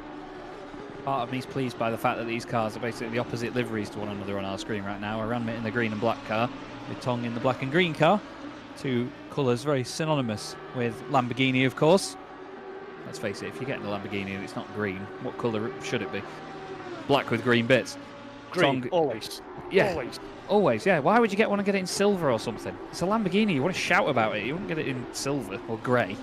And if you do, I'm sorry, but it's your choice. Well, if somebody wants to give me a grey or silver, yeah, please. yeah. I don't know Jazz. I am not associated with Jazz. I will take a green or silver Lamborghini. Thank you very much. Yeah, I do apologise on behalf of my commentator. What's your name, George? We've got Tong heading up the hill now, chasing down Aranmit. The two of them, though, spread out a little bit, actually, from when we joined them into the final sector. And it seems like Tong is just, I don't know, maybe just taking a lap or so to reassess, because that's one of the things you get more time to do around Bathurst, I think, Paul, is when you do catch up to a car in front, you have to sort of assess where you're quicker than them, where you're slower than them, where you could have a potential advantage, and what bits of the track you need to maybe work on. You get a lot longer to do that over the course of the mountain, don't you, because of the braking zones and because of the commitment that you need simply to get a lap right around this place. Yeah, I mean, my favoured pass at Bathurst, of course, is just to pressurise the car in front. Just get behind them, get the lights on, really fill the mirrors, fake to the inside a few times, and the easiest way to overtake it, well, any track, but Bathurst in particular, is let the car in front make a mistake and then you sail through the gap when it presents itself. Because we've seen it so many times today already. Side by side round here, it takes two to tango, and sometimes it just doesn't work out well. If they're sailing past the apex, you can nip past with no stress, no fear. And that's definitely the way to do it. But when you're racing the likes of that boy there, Ndika Milana, he don't make mistakes. He doesn't do things wrong. You cannot pressure a driver like that at that quality off of the racetrack. So if you're Zach Smith, one choice and one choice only, pull the pin and send it, see what happens. And Zach Smith has definitely got a difficult job in front of him. And he's an intelligent guy, is Zach. He'll be thinking, I want this win, but it is not going to give me a title. Do I want to risk throwing the 2 race leaders off the racetrack in front of Lamborghini, or do I just call it a solid day? Yowks. Or throw myself into a wall as a result. Smith That's pushing also a an little option. bit. Yeah, it's not an option you want, but it's an option. I suppose, Zachary Smith just pushing a little bit too hard there through that left-hander. And what you were saying before, Paul, about waiting for the car in front to make a mistake, have an incident or whatever around a track like this where it's so much more costly, I absolutely second that. Just following them and putting enough pressure on that they just go a little bit too hot into a corner because they think, oh, this guy's close behind me, they're going to have to compromise on their braking, so I'm going to come off the brakes a bit, give them a bit more room. They could end up going in a wall. I was actually recording a video here once on a set of Corsa Competizione, and I said for the whole race, I'm just going to sit here, put pressure on the car in front, they're going to make a mistake. Very silly of me. As soon as they made a mistake, with a big ha-ha, there we go. As soon as they then bounced off the wall and then appeared across the front of my car again, I was certainly not laughing, I could tell you that, because I was out of the race. So, yeah, that's the thing. You've got to, again, have the opportunity come to you, have the incident happen to the car ahead of you, but you've got to still be able to avoid any circumstances that come about. Now, there's some circumstances that have come about. How about that one? Hang on a minute. Car number 2, Zach Smith. He is. Oh no. Oh no for Zachary Smith. That has not worked out at all. That is goodbye to points. Never mind break to victory. I'm hoping that's a typo. I think, is that not meant to be car 22? Because I think Benji Louise was involved with Enzo Ng a bit further down. Maybe even car number 24, because Redcliffe was involved there. So we'll have to wait and see on that one. Car 14, you'll have noticed, has a 15-second penalty as well. That is Monsieur Morgan, Joseph Morgan. He's going to drop out of the points with that when that's applied at the end of the race. That is due to contact with car number 8 on lap 1. There was a lot of rejoins and contact going on in all of that, Paul, and to be fair, it's no surprise that it's taken the stewards nearly 20 minutes to do that, because there was a lot to look at there, and you have to sort of apportion blame with things like that based on consequence. So, if a car was off the circuit and had to rejoin, why were they off the circuit in the first place? You have to constantly, it's like a reverse domino effect, isn't it? You have to reconstruct, and hats off to the stewards and everybody involved there, and Fabio and his lovely team, because that's not easy to do. No, that's awful. I'd hate to do that one, and I've got all the respect in the world for stewards the world over, the work they do. By the way, it was a typo, so Zachary Smith fans, calm down, calm down. It's all gone away. Don't worry about it. It was for Benji Louise, who's since served his drive-through penalty. So Benji continues on, and I do want to give Benji Louise a shout-out as well, down in 18th 100%. position. Had a difficult time of it, being involved in a few bits of dramas, none of it's necessarily their own making, but they're still going. And Chaz and I, ad nauseum, talk about this on broadcast. Massive respect to you and in number 22, Benji Louise, not giving up. That's what I like to see, and that's what we like to see at Lamborghini. Fight until the end, even if it's looking like it's a losing cause. So well played, well done. Yeah, definitely. It's what Paul and I will harp on about more than the actual race result, is the fact that drivers don't give up. You have to carry on. You have to keep pushing. And at the end of the day, you've worked hard enough to get to this point and be in this competition at this level. You may as well continue on and just take whatever you can from it to say that you were the one that completed the race and didn't give up. Here's Sungin Park round the outside of Aoki into the chase. Doesn't quite work. Is he still going to get that stopped? I don't know. Oh, goodness me. Well played. Well, I tell you what, I know Aoki's car's mainly orange, but the back of it will be brown now after that one. Flipping heck, Sungin Park was absolutely clinging onto the dashboard of that number 4 machine there. It may be flocked, but I bet he's scraped half of it off now. That was a mighty scary moment. We look here at Ayman Hakim bin Abbas, the Malaysian driver. Got a good scrap going on behind him, and there it is. Thank you very much, Ryan Gill. Aranmit and Tong side by side. Tong goes through on the left-hand side. Does Aranmit give it up? Just for now, we'll follow over the hill. Well, it's not a hill, is it? It's a mountain. Let's make a mountain out of a molehill, shall we? And he's now going to follow him up over the top of this legendary mountain and see whether he can get any of that time back. Yeah, Calvin Tong has been working on that one for a little while. He's got it now, the 19th position, courtesy of the 15-second time penalty as well that will be applied to Joseph Morgan's time. That is respectively 8th and 9th place rather than 9th and 10th on the racetrack. So solid day's work for Calvin Tong.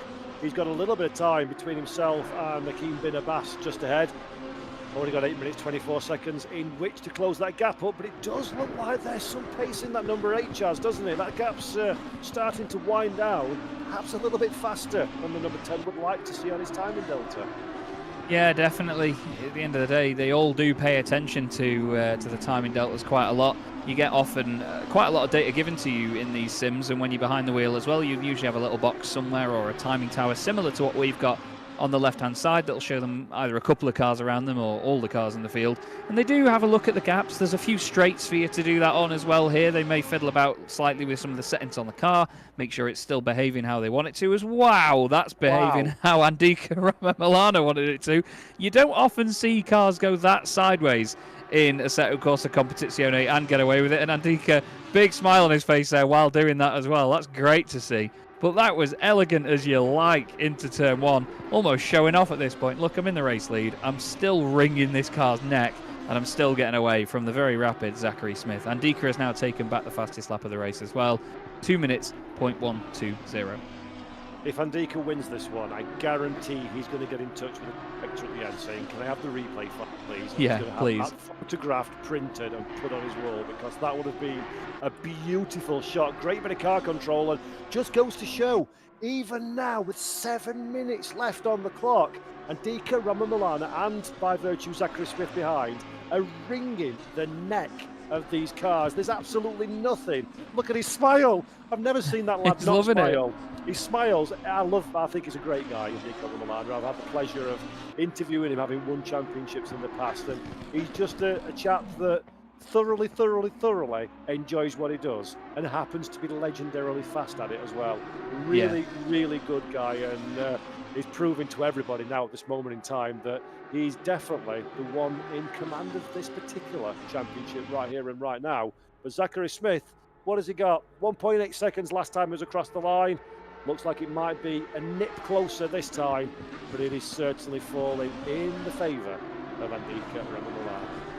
Yeah, and the driver of that number one machine, it's a competitor that you could never be angry at as somebody else for how fast they are. It's really annoying as another competitor because they're enjoying it so much. But that's why Andika will be so deserving of this if it continues to run this way, because if it's someone that thoroughly loves what they do and enjoys it, you want to give it to them even more, because it's not just somebody that feels forced to do it or just wants to put a name on a CV and be a bit boring and factual about it. You know, Andika loves what he does. You can see that even in this race, and it's great that we get that feedback from them. Lovely that we get their cameras as well, and I'm sure that we'll get a very positive interview out of Andika afterwards as well, let alone get that race replay pinned up on the wall and posted. Though I got it tattooed on my forehead with how good that looked coming around turn one. It was absolutely magical, and the race continues on with that little highlight saved very well amongst it. As we look here at Calvin Tong, after moving up into 9th position, Calvin has now continued to catch up with Ayman Hakim bin Abbas in car 10, and I feel a move might be on the horizon here, or just over it, depending on where on the mountain you are, with just 5 minutes left on the clock, Paul. That again has flown by. It really has flown by. It's been a great race. Been a bit more drama in race 2 than we saw in the first encounter. Yellow flag, speak of the devil, wave at the top of our screen. But now we're looking at Summer Rorat in 4th position. My shout for the win, and Summer Rorat absolutely climbing over the bike, Yatlam Law. So Yatlam Law's moved back up to 3rd position following the bit of strife that he found himself in the opening lap. But Summer Rorat has found pace that we've not seen so far this evening, and is all over the back of that red and yellow machine. Absolutely no room to go too wide through the mountain, but this, Chaz, is the launch and the opportunity time for these two. Yeah, Summer Rorat doing a great job here actually to catch back up with Yatlam Law after their earlier little debacle. Into the slipstream he goes, and he's got a really good run. That's some of the strongest slipstream we've seen all night, actually. Really careful not to hit the back of the number 3 machine as they head down towards the chase. Runs all the way over to the left-hand side. Both of them remain side by side. A little bit of grass, a little bit of sparks. And, well, it can work, he says. Watch this. Through he goes, parks the car exactly where he needs to on the exit. And now Yatlam Law wants a bit more of this. He's going to stay over to the left-hand side, though, is he? Defend the inside line. Yat cannot send it hard enough there into the final corner. It's not an easy place to send it either. Neither is turn 1, actually. So I'm not quite sure we're going to see Yatlam Law go for this again now. Maybe in the slipstream up towards Quarry. But a very decisive move that by Summer Rorat. You love to see it. Yeah, that was beautiful. That was genuinely textbook. A little bit risky. Very, very brave indeed. But inch perfect, picture perfect, synchronized swimming between the two of them. But Yatlam Law did not enjoy being passed, it has to be said, and is now very much on the counter-attack. He's not quite spunky enough in a straight line to really trouble the car in front. And Sumarura, all he's got to do is keep it calm, keep it smooth, get the car stopped on point, keep it on the racing line, don't defend fresh air, and it becomes so much more difficult for the car behind if you just ignore the mirrors, look out of the windshield. And I do think the opportunity for Yatlan Law is reducing. Ain't no opportunity for reduction here though. Calvin Tong on the outside line, he's been passed, he does well to avoid getting the car into the barrier as well, and Akeem Bin Abbas is back in front. Yeah, Calvin goes through and then loses the position again not too long after, so the battle's certainly on here. And actually, Akeem Bin Abbas has sort of afforded himself a decent few car lengths as a result there as well.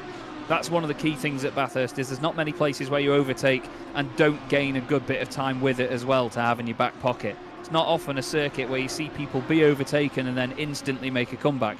You have to sort of settle in, slot back in behind the car in front of you, and then take each corner as it comes. I think we're only going to get one more lap of this race left after our race leader crosses the line. They're just coming into the final couple of corners now, and the lead is 1.6 seconds for Andika Ramamolana. Zach Smith still doing really well in second place. Sumarura up into third now, but we've not got long to go before this one is all complete.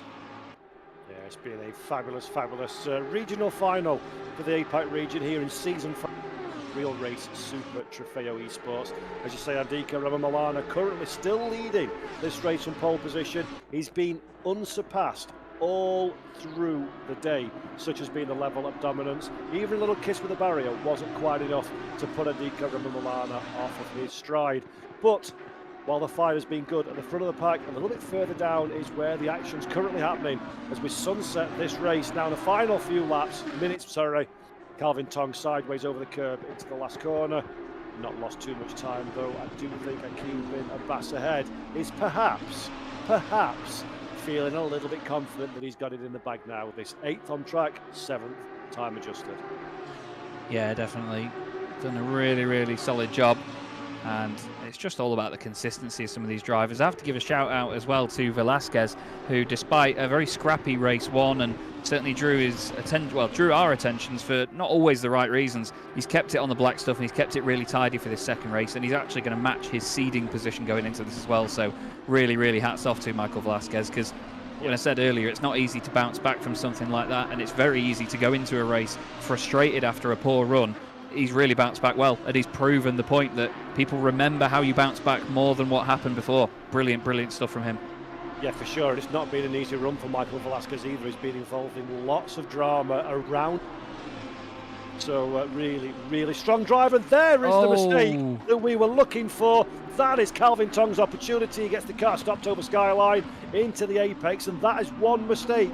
Akeem Bin Abbas a little bit squirrely off the racetrack, but Andika Ramamolana rounds that final corner. It ain't the first time he's done this today, but it is going to be the final time. It is the checkered flag. It is the race victory. Andika Ramamolana is your provisional The Real Race Super Trofeo Esports APAC Regional Final champion with what has been nothing short of domination today. A beautiful drive from a fabulous driver and a most deserving champion. Absolutely epic stuff from Andika Ramamolana. You cannot say a single bad word about that performance tonight. That was top draw consistency, top draw domination, and the fact he did all that with a massive smile on his face as well just makes it even more sweet. So very, very well done to our APAC regional champion. Sumarura as well, doing a great job to get a podium there. Had to work hard for that one. You've got to feel a bit for Yatlan Law. Put it second on the grid for that second race of the night. Had an incident and then had to fight back through, but it just didn't come his way for a podium position in the end. Fantastic entertainment though, Paul, and what a great venue Mount Panorama has been for this final race in this region. Yep. Real or virtual, it is a circuit that always produces dramas and excitement. And for the regional final for APAC, what better place to go racing? And what a better show for these guys and girls in this region to get onto an international broadcast, to be racing in front of the eyes of the world on the Lamborghini Quadricorsa YouTube channel and everything. They've all, to a driver, put on a really good show, and they should be very proud of their own respective performances, whether it's the front or the back of the field. It's been a great show. Yeah, absolutely. I don't think there was a single driver tonight that did anything where we thought, that was a bit prickly, as you'd say. You know, they really did a smashing job, and they just showcased themselves so elegantly. You know, there was not a single driver that we would single out for that tonight where, you know, they've done anything untoward. You know, they've all shown great commitment, great determination, and to just carry on and put in performances and pace like that all night. You know, there was drivers further down the order that may not have had much of a limelight shone on them compared to the likes of our top 5, but they really did well. And compared to so many more people in the player base that have all applied to be a part of this competition, they've gotten further and they've gotten to the end of this. And yeah, you have to raise a glass to them, because it was just excellent to watch. And I really look forward to hopefully doing this again at some point at Bathurst very soon, because I loved that. Yeah, it was absolutely brilliant stuff. And again, big shout out to everybody for not just the APAC region, the NALA and the European, even those drivers that haven't made it onto the broadcast, that didn't make it into the races, just taking part, engaging with the Real Race Super Trofeo Esports and trying to qualify and prove yourself to the world. Massive credit to you all. And remember, we'll be back again. Come back next time, have another go, have another attempt, and it could be you that Chaz and I are getting all excited over the course of these races, because we love here finding unsigned, unknown talents, don't we? Drivers that are not professionals, they're not being paid for this, they're not living in an esports house 24 hours a day training and practicing. It's just the likes of you and I, but they've got a platform to go out there and make something of the career, and I think that's a beautiful, beautiful way to go racing. Yeah, definitely. And the right word is platform, for sure. And, you know, and Lamborghini and everybody involved in this, and the partners and Moser as well, do a great job of giving drivers this place to go and do this and really put themselves on the map. And at the end of the day, sim racing, much like, you know, Paul and I have commentated for a long time on Real World Motorsport as well, you'll always go into a club race meeting or something somewhere where you don't know who one of them is, or you don't know where their background is, what series they've raced in before. Trying to track that and know the importance of certain series over others in sim racing is an absolute minefield as a commentator, let alone as a team or a scout or somebody looking for that talent to put into their own team and move forward at the top level. So yeah, it's a great place to do this, and they do a very, very good job in running it and securing beautiful talent as a result. But I've been told we have our winner, and he is now going to speak to Paul Jeffrey, if I can get my words out. I'll leave you to it, Paul. Thanks very much, Chaz. And Dika Ramambalana, this is not the first time I've said this to you live on air, but congratulations, sir. You are a champion. Thank you so much. Thank you so much. Yeah, I'm really happy with this result. I tried my best during the practice session last few days, and everything worked. Maybe on the race pace, Zach is quite a bit fast. Maybe I'm faster in quali, but in his race pace is much more consistent than me. So it's a big challenge for me. But in the end, yeah, all is good.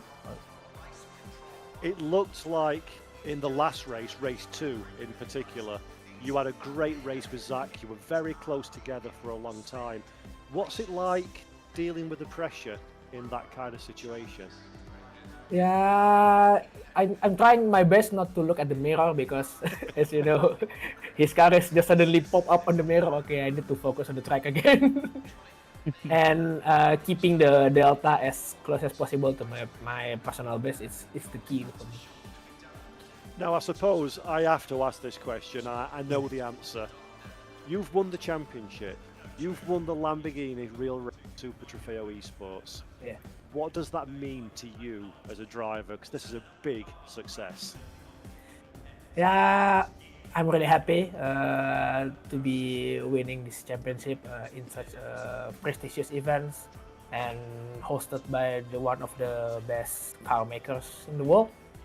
And yeah, let's see on the future what the future will take me from there.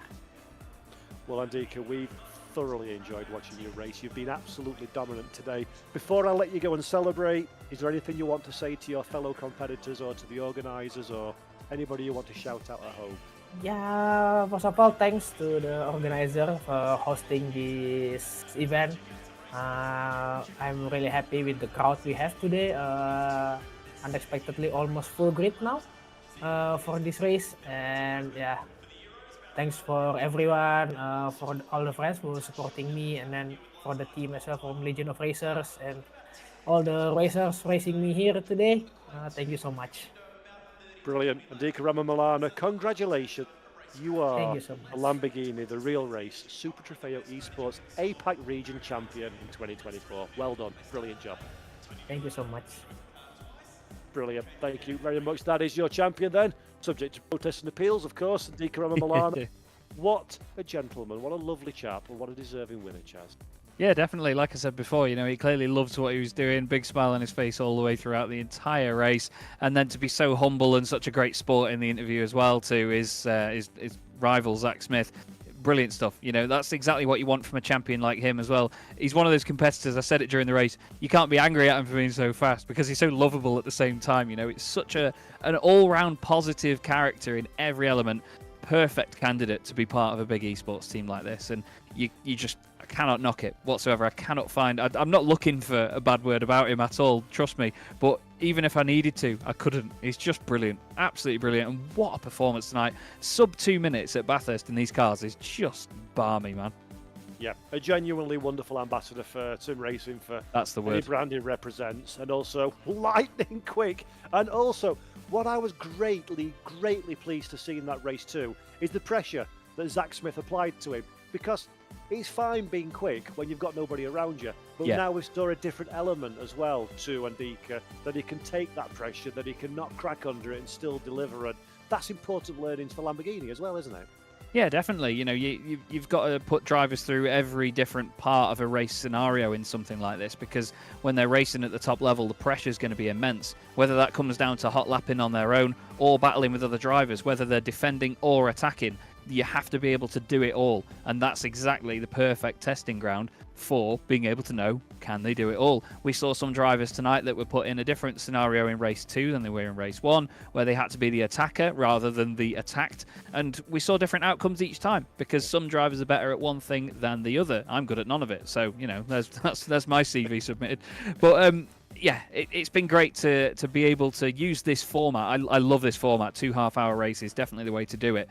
It's just been beautiful to see it come to light like that and show off these drivers. Yeah, it really has. It's been a fabulous. As I always say this one, and it does sound a little bit cheesy, but it's worth saying. Everybody who's taken part's a champion in my eyes. Whether you won or finished last, whether you crashed or was perfect all the way through. To be a part of it, to put yourself out there on a world stage, broadcast in front of hopefully thousands of people, you're exposed, you're out there in the public, and to have gone and done the job they've done is incredibly brave and incredibly impressive. And speaking of impressive, Chaz, I think you've been doing some Googling, have you not? I've been doing a little bit of Googling. Admittedly, when we were through the broadcast earlier on, I got a notification. If you head over to the Moser Instagram right now, everybody, during that previous race, there's been an amazing announcement in partnership with Lamborghini. There is going to be a new wheel coming to the Moser range, which Paul and I spoke about earlier on in the broadcast, and we told you how sturdy and amazing they all are. There is going to be a Lamborghini and Moser wheel coming very soon. They've just put an announcement out about that, so make sure you check out their Instagram and go and see that post itself. Follow them for any further updates, because, I mean, as Paul rightly said in Discord during the race, we both love wheels. We love Lamborghini. Why would we not want that? Because it's certainly going to be a spicy bit of kit, isn't it, Paul? It is. I've got a sim racing wheel obsession, Moser, if you're listening, and a Lamborghini one I don't have. It'd be nice. But yeah, really good stuff. Head over to the Moser Instagram page. It's only a teaser for now. Yep. But I think stay tuned to us as well. I feel like there's some more coming later on that we can share. So stay tuned to us on the social medias and Moser on the social media as well. And very exciting announcement, which is also really good because obviously they're now our partner in the Lamborghini Esports, and that partnership's taking it to the next level now with some Lamborghini branded gear, which I think shows just how committed Moser are to the success and continual growth of this here wonderful series. Yeah, absolutely does. If anything shows commitment, it's that. It's creating a product in cooperation with another brand as well, and having that in your range. So yeah, hats off to Moser, hats off to Lamborghini as well, being a part of that and working together. And it's been an amazing competition once again, Paul. I can't believe it's already come to an end, but it's a beautiful way to wrap it up, really, quite fitting. But as always, mate, it's a pleasure to work with you and the guys, and work with Lamborghini and do this for the Real Race Super Trofeo Esports. So yeah, it's all over now, but what a great time we've had. Yeah, it's been absolutely fantastic. We've done the APACs, we've done the NALAs, we've still got the European on-site regional final at Jerez to enjoy. But for now, It has been a great experience. Thank you to you guys and gals watching at home, to Moser, to AK Esports, to Assetto Costa Competizione, to Fabio in the background doing the stewarding, to Ryan in the background working the cameras, and all the other boys and girls that make it possible. From myself, Paul Jeffrey, from that legend there, Chaz Draycott, to you all at home, have a lovely rest of your day, and until next time, bye-bye.